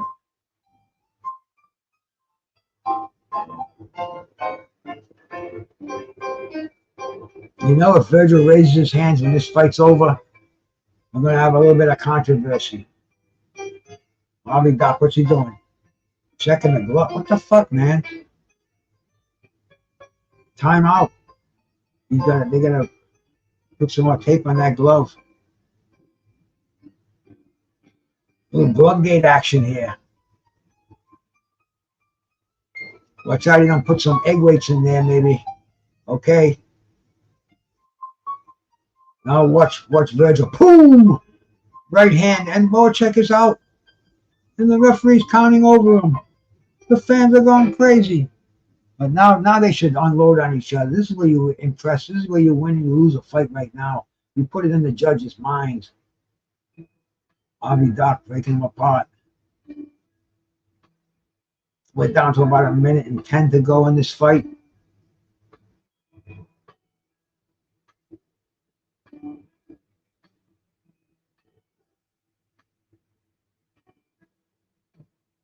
Bohachuk is still moving forward, trying to get Vergil in the corner. Vergil is not showing the desperation I think he should be showing. Big right hand by Vergil. And there we go. He's trying to unload right now, but Bohachuk is on his bicycle, covering up. Vergil went a little low there.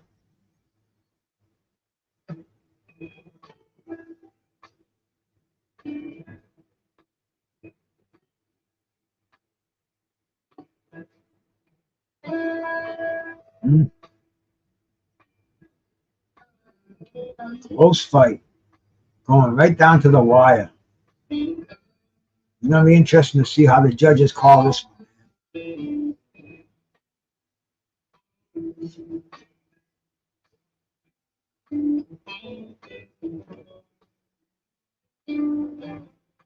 All right, the end of the fight, man. Good one. Good one for sure. Bohachuk is on that rope, man, with his hands up. Vergil's not raising his hands. I think he knows, man, this is his first L. Pigeon. Never ate those eggs in plastic bottles from supermarkets. It's poison. I ate them last week. I nearly ended up in the hospital. But the egg whites are eggs in plastic bottles. Never even know what you're talking about. But yeah, they definitely sell bad stuff. Robbery upcoming. Oh, no. Vergil finished strong.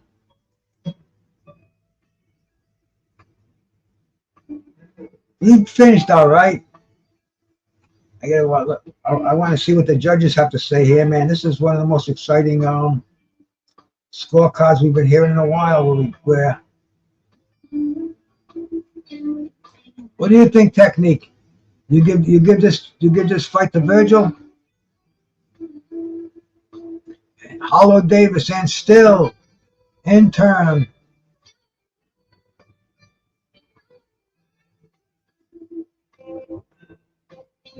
Vergil needed 15 rounds.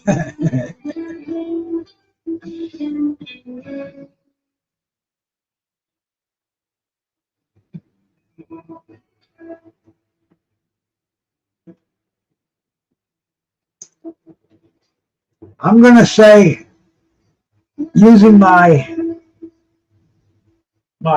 ESP, I'm going to say Bohachuk by a split decision.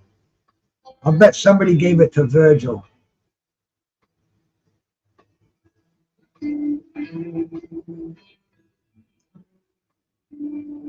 Those knockdowns, man.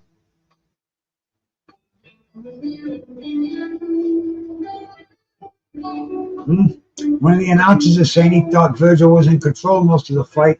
I don't think he was, man. I thought Bohachuk definitely had his moments. He had Vergil confused out there.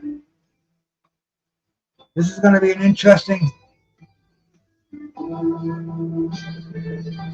It looked like one. I watched it as soon as it happened. It looked like one. And then when I saw the repeats, bro, it just covered the criteria. He got hit. He went down. His gloves touched the canvas. It was a flash knockdown, but nonetheless, it was a knockdown.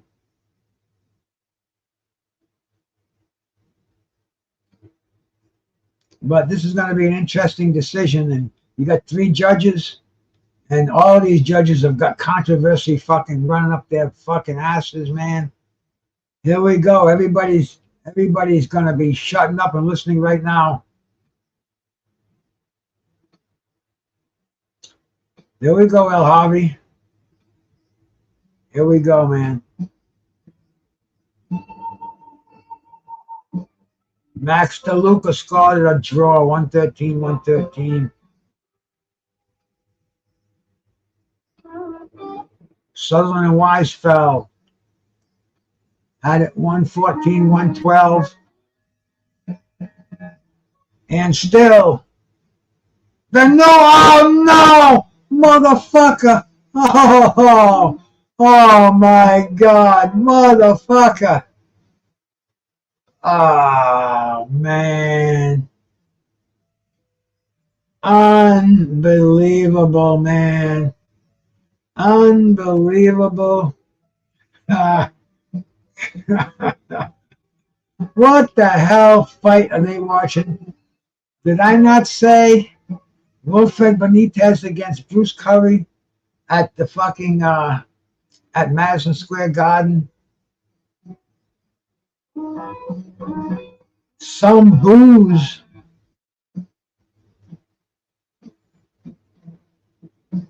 But yeah, Vergil did okay in the fight. He did okay in the in some of the rounds. But we judged this fight on who won the fight, and Vergil did not win this fight. Even calling it a draw with 2 knockdowns.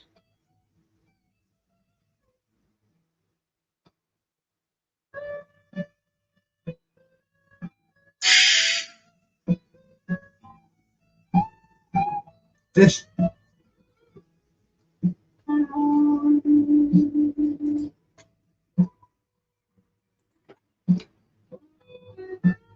I'm fucking speechless, man. He's hugging his old lady. She says, I know you won. I know you won. Like Rocky and Adrian, man. This is one of those moments like Rocky won. There ain't going to be no rematch. You say, I don't want one.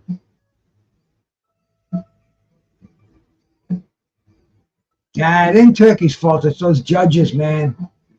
Sutherland, Weisfeld, and I don't know who the other one was, but they're all crooked. Max DeLuca, maybe. They're all the worst, bro. This is what fucking makes boxing, makes us say, what the fuck are we watching this shit for? I mean, come on. Clear cut. In England, Pigeon, you know this. Years ago, the fight was over. The referee would raise the winner's hand.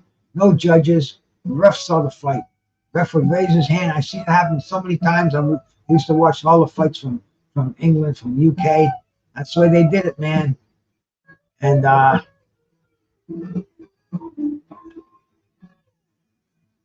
this was pitiful. You got 3 blind mice Who are they talking to now? Vergil? Let's see what he's got to say.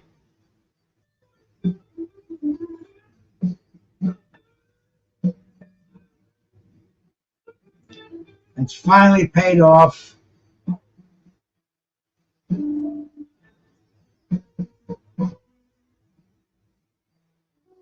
You don't think those should have been knockdowns?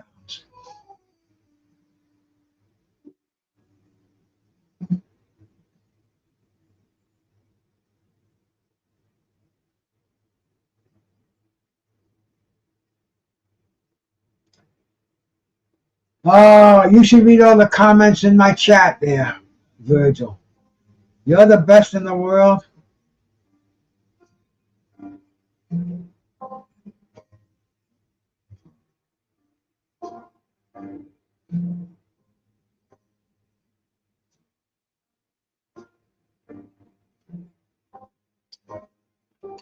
They stopped the fight and let Bohachuk recover and gave him the round back just to rob him.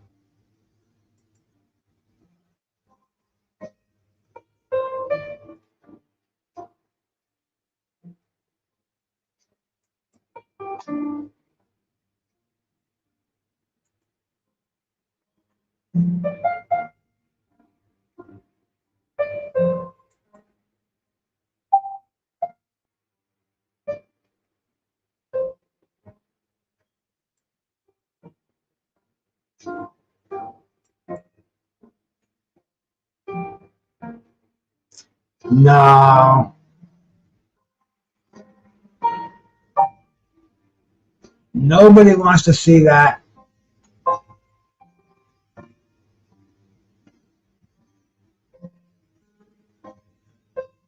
This was a robbery, man. This was a robbery. We all watched it. Now you're going to hear all tomorrow. It's going to be all through the chat rooms. I'm sure they'll be doing it tonight.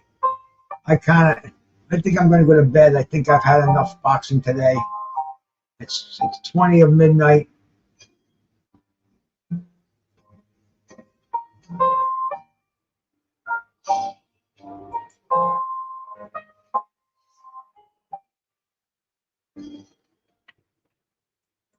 Well, it's no skin off my balls. I mean, it's boxing.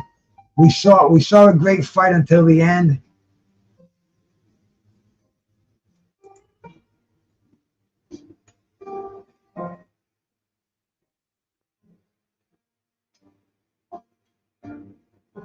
That's it, brother.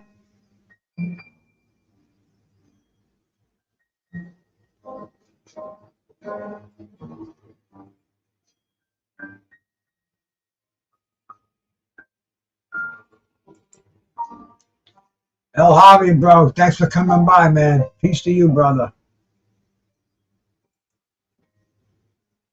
Yeah, man. But look at this kid, bro.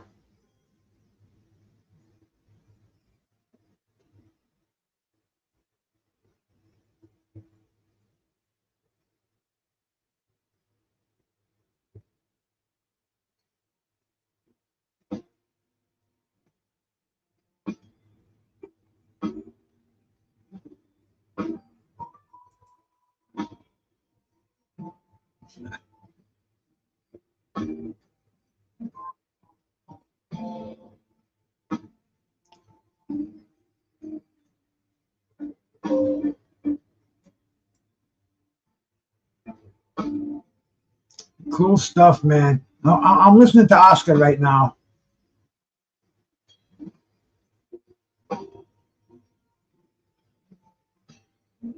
Yeah, we were entertained, Oscar. Look at him. He's all coked up, man. He's all coked up. Patrick, bro, thank you, man. Appreciate you cats. I appreciate you cats staying with me, man.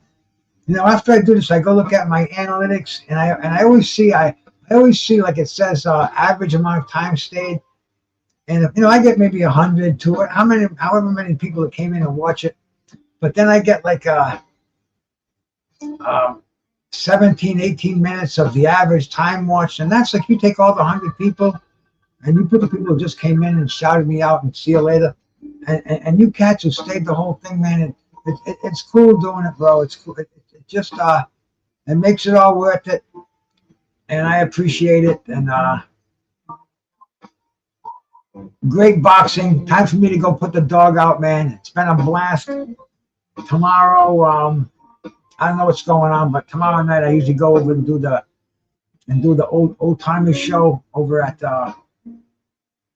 my brother Hardcore Boxing, Jay Hardcore Boxing. So definitely check it out over there. I'm sure we're going to be talking about this, man. Bohachuk is walking out with a smile, with his head held high. The only thing he's walking out there without is his belt, man. And that's a fucking trinket, marginal trinket, man. We'll see how the rankings handle Bohachuk and Vergil Ortiz. And yeah, man, they've even talking about it on here. He's smiling all the way back. He definitely, his value went up here, man. So, man, I appreciate all you cats in here once again, man. Let me down for a rematch. Hey, everybody's got their own fucking thing going on here, man. He is Pigeon, yes. Tech. When you're going live, Phil, he's live all the time. Always have a good time over there with Mr. P. Loose Gas, Boxing, Jazz, and more. Hollow Davis, man. Peace out to you, my brother. Thanks once again for coming in, man. I'm talking to technique. Rest before church at midday for me. Peace, my brother Pigeon. I'm out of here, man. Peace to all you cats. I'll see you later.